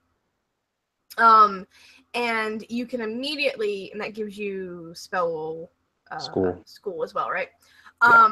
It is a mix of illusion, but it's not casting an illusion per se. You also feel a very strong nature being pulled into it and wrapped as well. So the film is magic, but the mirror itself is not? It's like a film on the mirror. That's what you're seeing. That's how you see it. That's how it manifests in your eyes. Gotcha. And it's on every single one of the mirrors down this hall. This hall is about 20 feet.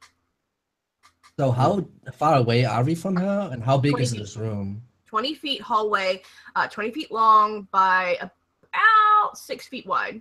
The floor is also mirrored. The ceiling is also mirrored. Well, we're not breaking mirrors. Oh. Oh, you can break them. They'll break if you try. Maybe you're certainly welcome to try to break mirrors. I just wanted to see what everybody was doing first. Yeah. Oh, here's what I should have done. I should have gone and grabbed that boulder they threw at me earlier. I've got the strength to do it. I just want to kind of give Bumble a second to figure out what he wants to do. You're kind of all seeing this all at once, and I want to give everybody a second. Does she seem to have noticed us, or is she like entranced in her incantation? She seems entranced. Already in action. Okay. I will charge forward and I will attack. Okay. Do me a favor. And roll me a wisdom saving throw the second your foot touches the mirrored floor. 15. Okay. You immediately step through and sink into the mirror. Roll me a d6. You had some south come out there right there. 4. Okay. I will let you know what happens. Do me a favor and okay. Roll. We're gonna go ahead and enter initiative. Yeah. I know what I want to do, just because of the role playiness, I guess.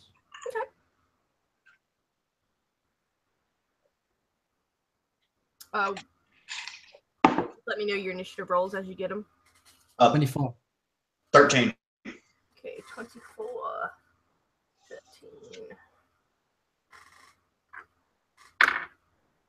Really, really bad for her.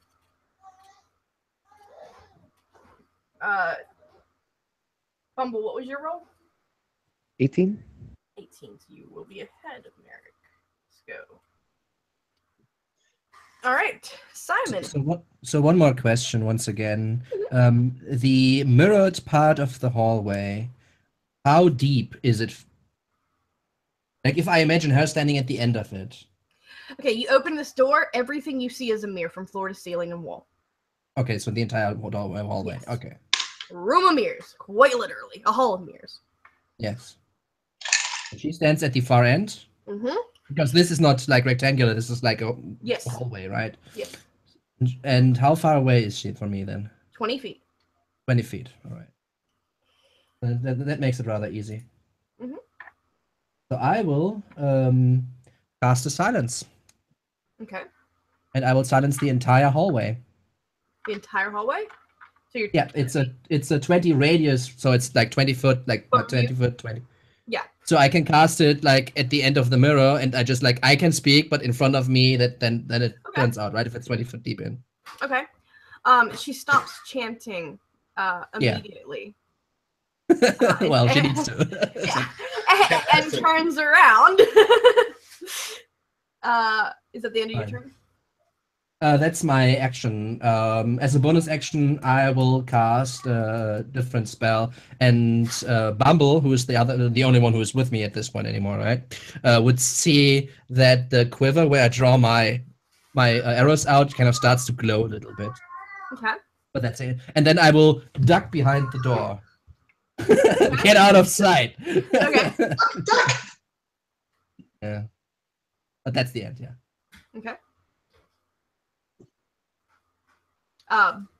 Bumble, what do you do? So what is she doing now? She's turned around and stopped chanting, but her eyes are still hazed over white. They're still what? They're still hazed over white. Can I sense anything magical about like what school she's emanating? Nature. And I don't know if I can classify it as this, but I'm going to give you this information just because you're extremely talented at what you do. It seems as if it's a curse.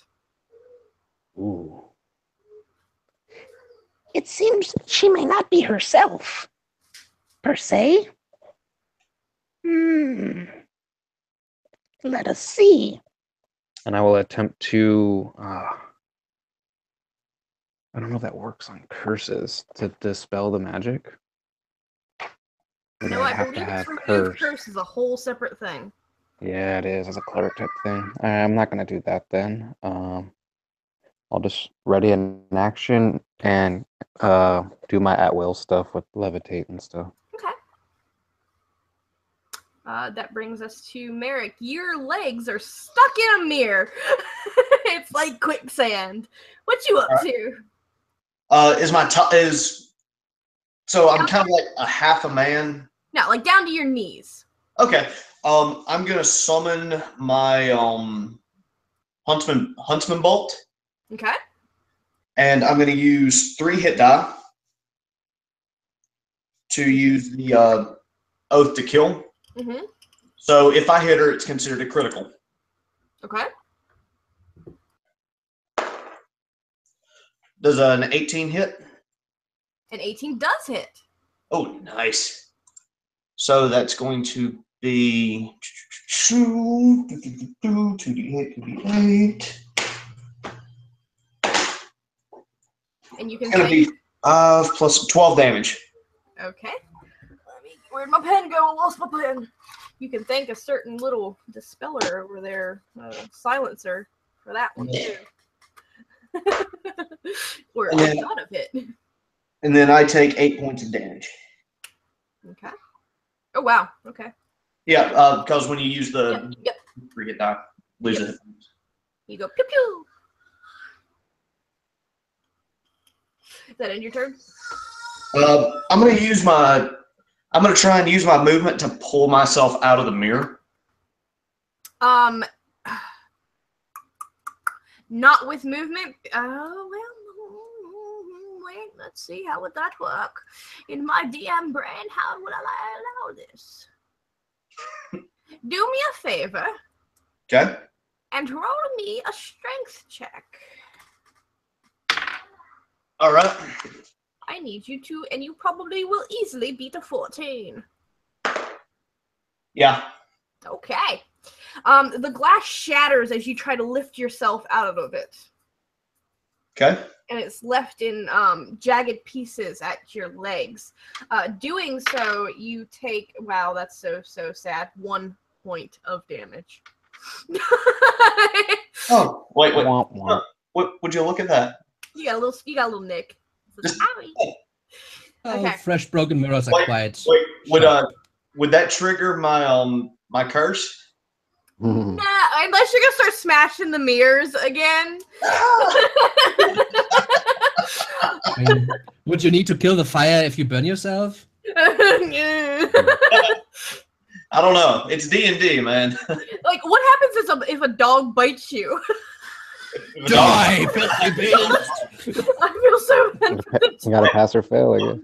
I once gave one of my players a berserker axe, and he was running a war cleric, had a berserker axe, and out of nowhere at a bar, a guy hit him in the back of the head with a chair, and he rolled a nat 1 on the save, and he gutted that guy with the axe. Oh my goodness! All right. I mean, That- he Talk about power escalation.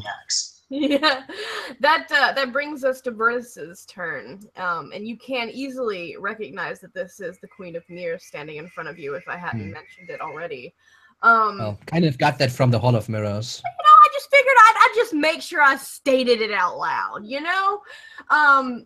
She has turned around, and you realize when she turned around that there's a spear in her hand, more like a javelin almost. At the end, there is a tassel tied to it, and the tip is pointed with gold.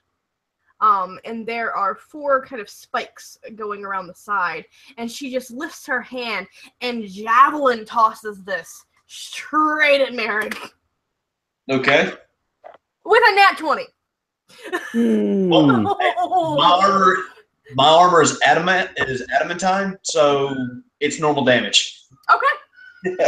All right. I saw that one coming.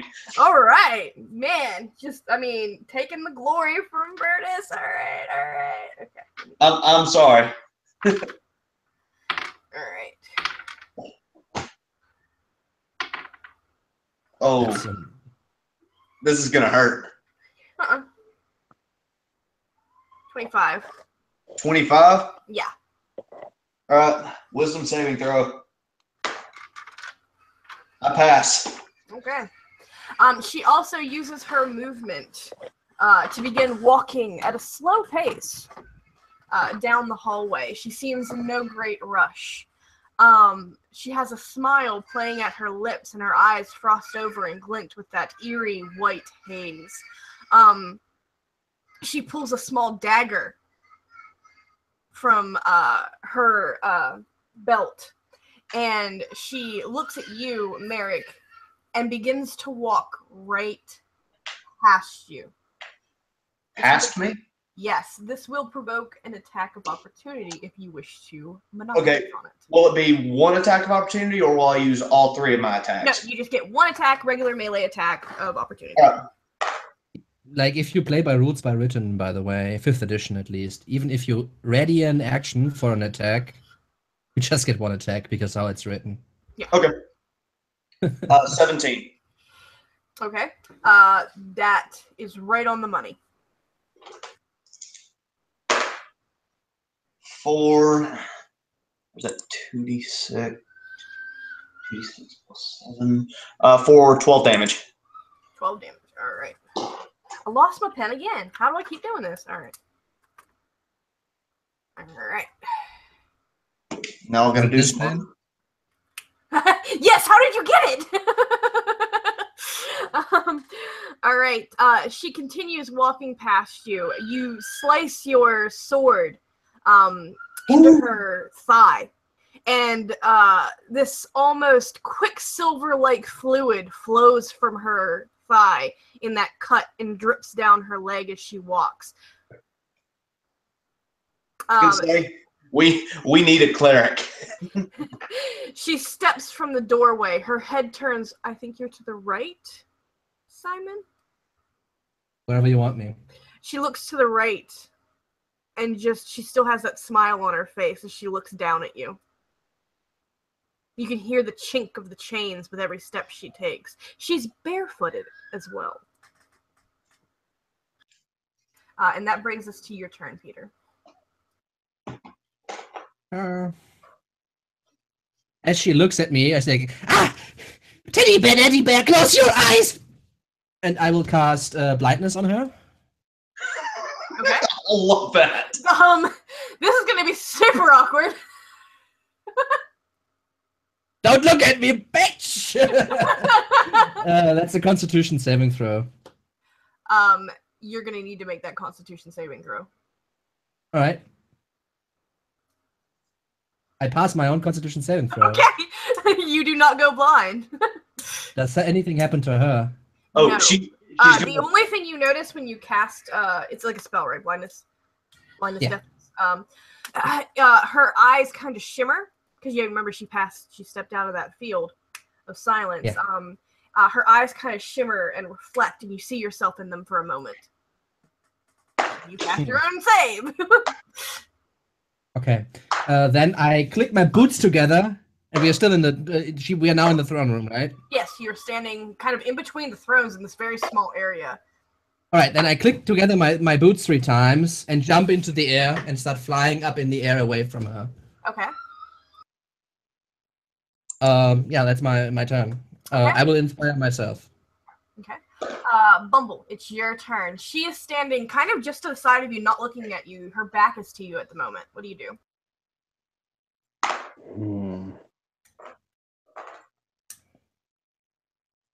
So she has magic emanating from her aside from the curse, right? Now she does. Okay. Then I'm going to... Let's stop this nonsense. And he's going to cast Dispel Magic at 5th level. Well, using a Warlock slot, which is at 5th level for my level.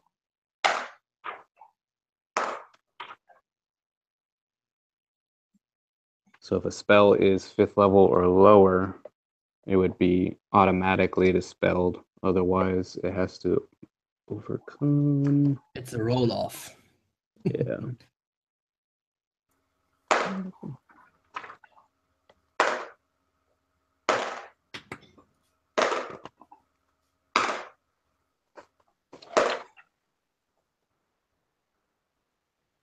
So the DC equals 10 plus my spell level, which is 5th. So it would be 15. Okay, and that's if it's a 5th level or lower spell? 5th or lower is automatically dispelled. If it's higher, then there's a roll involved. Okay. You do notice that familiar... No, actually, you wouldn't say anything. Simon, you're up in the air now. Yeah, I still have true sight. That is not concentration. It lasts an hour. There's no illusions. She is who she is. It's definitely not, somebody in disguise. But I'm trying to figure out how to do the dispel so that he knows what's going on.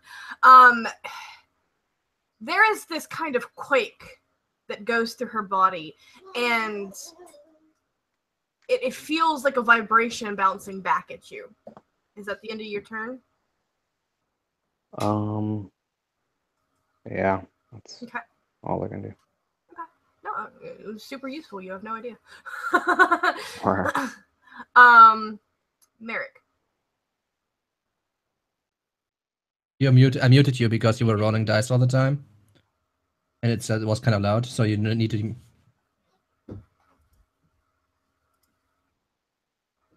It's in the Roll20 window, the microphone button. Sorry, I've got a little bit of a fidget. I'm so sorry. It's okay. It's most of the time common courtesy. Mute your mic when it's not your turn. Oh, right. I'm so sorry. I didn't even think about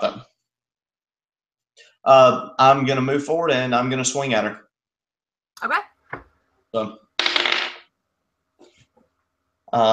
26. Oh, yeah. 19. Yep. 26. Yep.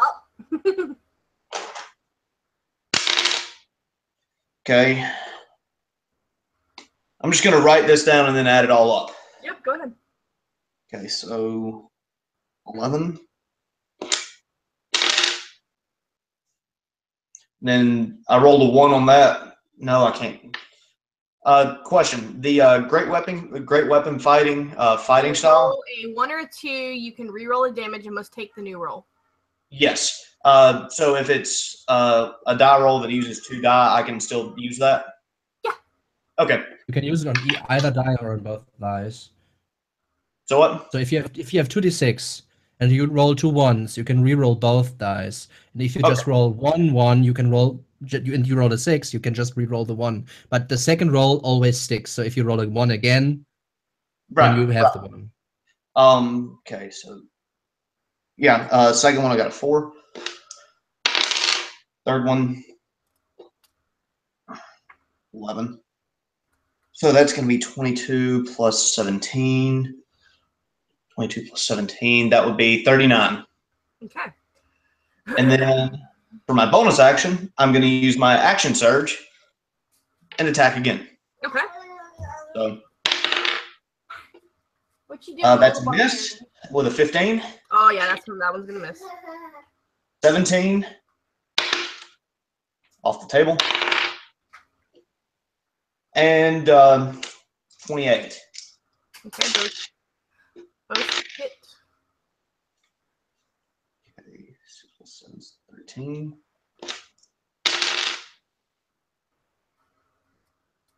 For an extra 26 damage. All right. And then I'll use my bonus action to pop a potion. Okay. Good thing you had that potion, eh? I'm missing 88 out of 130 health. I need help. So just for clarification, usually you need to use an action to use a potion, but you can use your second wind. It's a bonus action. Okay. Yeah, he is right on that. I wasn't gonna say anything just because you said you were a little bit newer, so I was gonna correct you after the game. That is the only reason why I said it. Like I'm not going new people. It's easier to tell them. Yeah. Yeah. But without people who played for 20 years, it's just don't bother. We'll see. In the 5th edition group of men, he's let us take potions on a bonus action. I actually do it too. I consider it super wasteful to be able to to have to use your action to use a potion. So I always count it. Yeah, I always just absolutely. It absolutely is. The problem is that you absolutely devalue thieves. That's the problem with it. Yeah, yeah. Wait, does what? Thieves can use it on a bonus action. We'll talk about it after the game. We'll talk about it. Sorry. Yeah, lots of chit chat. Lots of chit chat. I'm trying to wrap this up for Simon. I know he's got to go pretty soon. That brings us to Virtus. Simon, you immediately notice beneath your feet this thorn brush. I'm flying. Yes. Underneath you flying. You notice this thorn brush growing underneath of your feet. Make me a dexterity saving throw. No! Go away! Fly to the side, 19. Okay. That is enough. The thorn brush shoots up in your general direction, but you're not immediately tangled in it. It kind of rears back and swirls in the air, almost like a lasso, and strikes out. 19. 19 hits you, right? You're 17. Yeah, you're 18. 19 hits. Me. I was making sure because you told me you had 2 ACs. I didn't know if you had. No. I don't. It's 17 right now. I tell you. Okay. All right. It's gonna do 15 damage. Okay. Virtus on the ground turns behind her. When she turns around, Bumble, you notice that her eyes are piercing. It's as if they're kind of looking into your soul. Do me a favor and make me a wisdom saving throw. I have advantage on that. No. Do yourself a favor and make the wisdom saving Yeah. throw. Plus 20 modified. 20 modified. Okay. Do me a favor and tell me what enchanting vision awaited you in her eyes that you fought off? What could have possibly made you throw down your weapons that you saw within her eyes? Some vision, some greatness that you seek or comfort? His probably ultimate fantasy, probably some kind of wild erotic orgy or something like that. Okay, so what you saw in her eyes was the vision of nymphs bathing in a pool, trying to beckon you forward, but you shake the vision from your eyes, and see her still standing there, her lips snarling in your direction. She picks up her spear from the ground, and that brings us back to your turn, Peter. Okay, so I made a mistake earlier. I couldn't cast the spell because I casted another spell in that same turn. So I will now make the shiny thing on my quiver, and I kind of do like a barrel roll or whatever you want to call it to the side as I dodge these roses. And go away! No, kill her! No, don't kill her! Kill her! Yes, okay, kill her! She's trying to kill me! I shoot twice at her. Okay. And as it does, the bow actually changes the shape a little bit, and the string starts to glow. Means now, against her at least, I have advantage until she dies. So cool. So first is a 28. Hit. Second is a 27. Hit. Okay, and the damage is 32 points and 27 points. Okay. Points, and 27 was the second? Yeah. All right, let me do some quick math real quick.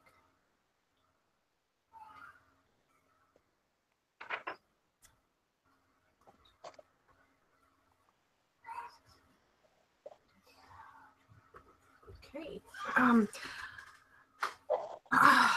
Tell me what you see. Actually, no, we're not gonna do it that way. These two arrows sink back into her calves, and you see her legs almost begin to buckle. There is now a pool of that quicksilver fluid at her feet. And just look wide-eyed at it and kill her, no, don't, yes, kill her. And I try to, are there, this throne room, does it have any, pillars or anything like this? Kind of. So there's support pillars, going down the left and right side, 3 of them on either side. At their bases are the alcoves I was talking about earlier. Yes.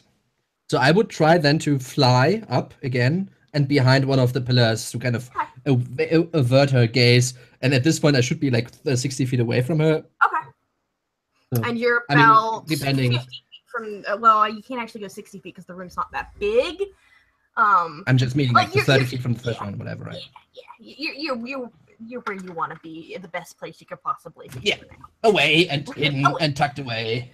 All right, that brings us to Bumble's turn. You see the Queen of Mir standing before you. She seems slightly limp, 2 arrow shafts sticking out of the back of her calves, and that quicksilver-like fluid is flowing towards you rapidly. Stop right there. And I'm gonna cast Hold Monster. So she'll have to take a wisdom saving throw against DC. She's a creature.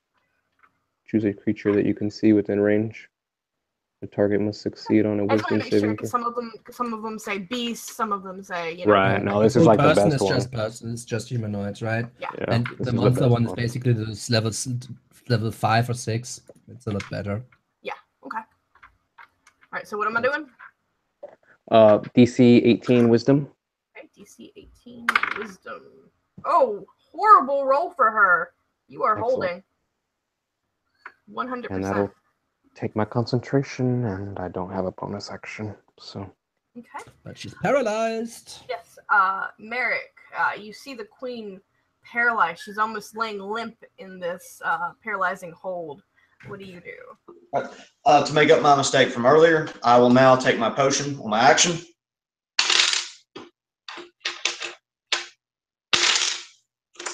Heal 17, and again, I'm terribly sorry about that earlier.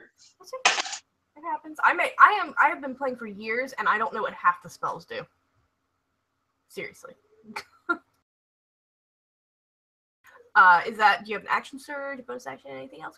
Bonus action. My action surge was over last round, so. And I guess for my bonus action, I'm gonna summon my Huntsman arrow. Okay.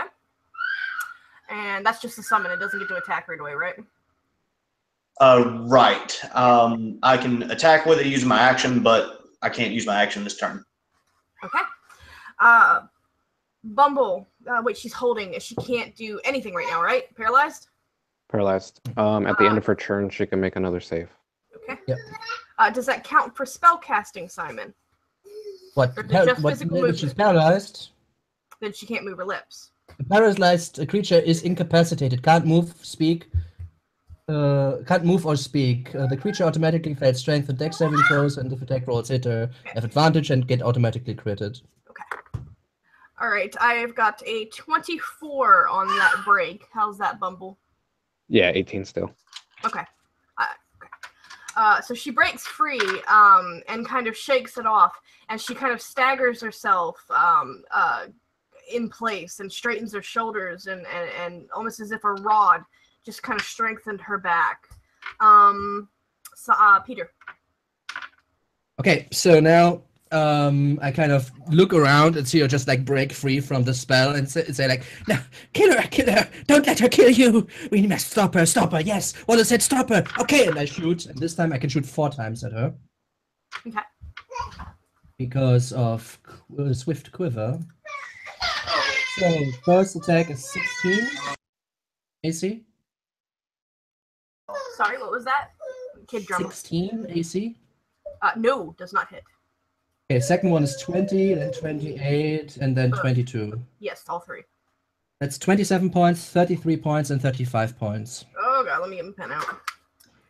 So that's 60 points, the first 2 together, and then 35. That's 95 points total. Okay.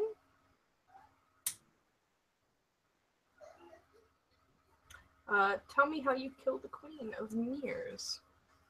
All right, so kind of kill her. No, don't. Yes, kill her. And I kind of go and decide to try to kill her. And I shoot the first arrow again in her foot as she breaks free, kind of pinning her to the ground. And as she kind of looks down and sees her quicksilver kind of oozing out of her body, one shoots in her shoulder blade, and she kind of just turns to that arrow, seemingly without any pain in her just bemusement or maybe surprise a little bit, as the third arrow burrows deep into her throat, and as she kind of opens her mouth to cast a spell on us, which would possibly destroy us, this arrow hits her in the throat, and kind of her mouth opens, but no air can be pushed through her mouth, and she just like gurgles as the quicksilver starts to pour out of her mouth and out of the gaping wound in her throat. Okay. There's a moment of eerie silence, and then the drop and clank of her knees hitting the stone, and then her entire body clanking and thudding in that wet quicksilver. You hear it sear her skin as she falls into it. You all kind of stand there for a moment, and before anyone can make a clever quip or take a sigh of relief, you hear the roar of armored boots and men screaming in the distance. You hear the distinct charge echoing towards you. You can hear the screech of what sounds peculiarly like a dragon somewhere overhead, echoing through the halls of the castle. End scene. End session. All right. So, on that note. Okay. How are we supposed to open that last door? You were supposed to lie to the door. Oh, I'm good at that. Lies. I was like, come on, guys. I'm a woman. Poof. I'm really good at that thing. I don't know, this day and age. Use that one. I'm a purple. I don't know. I'm purple. All right, I'm going to end the broadcast so we can wrap up with our final thoughts offline.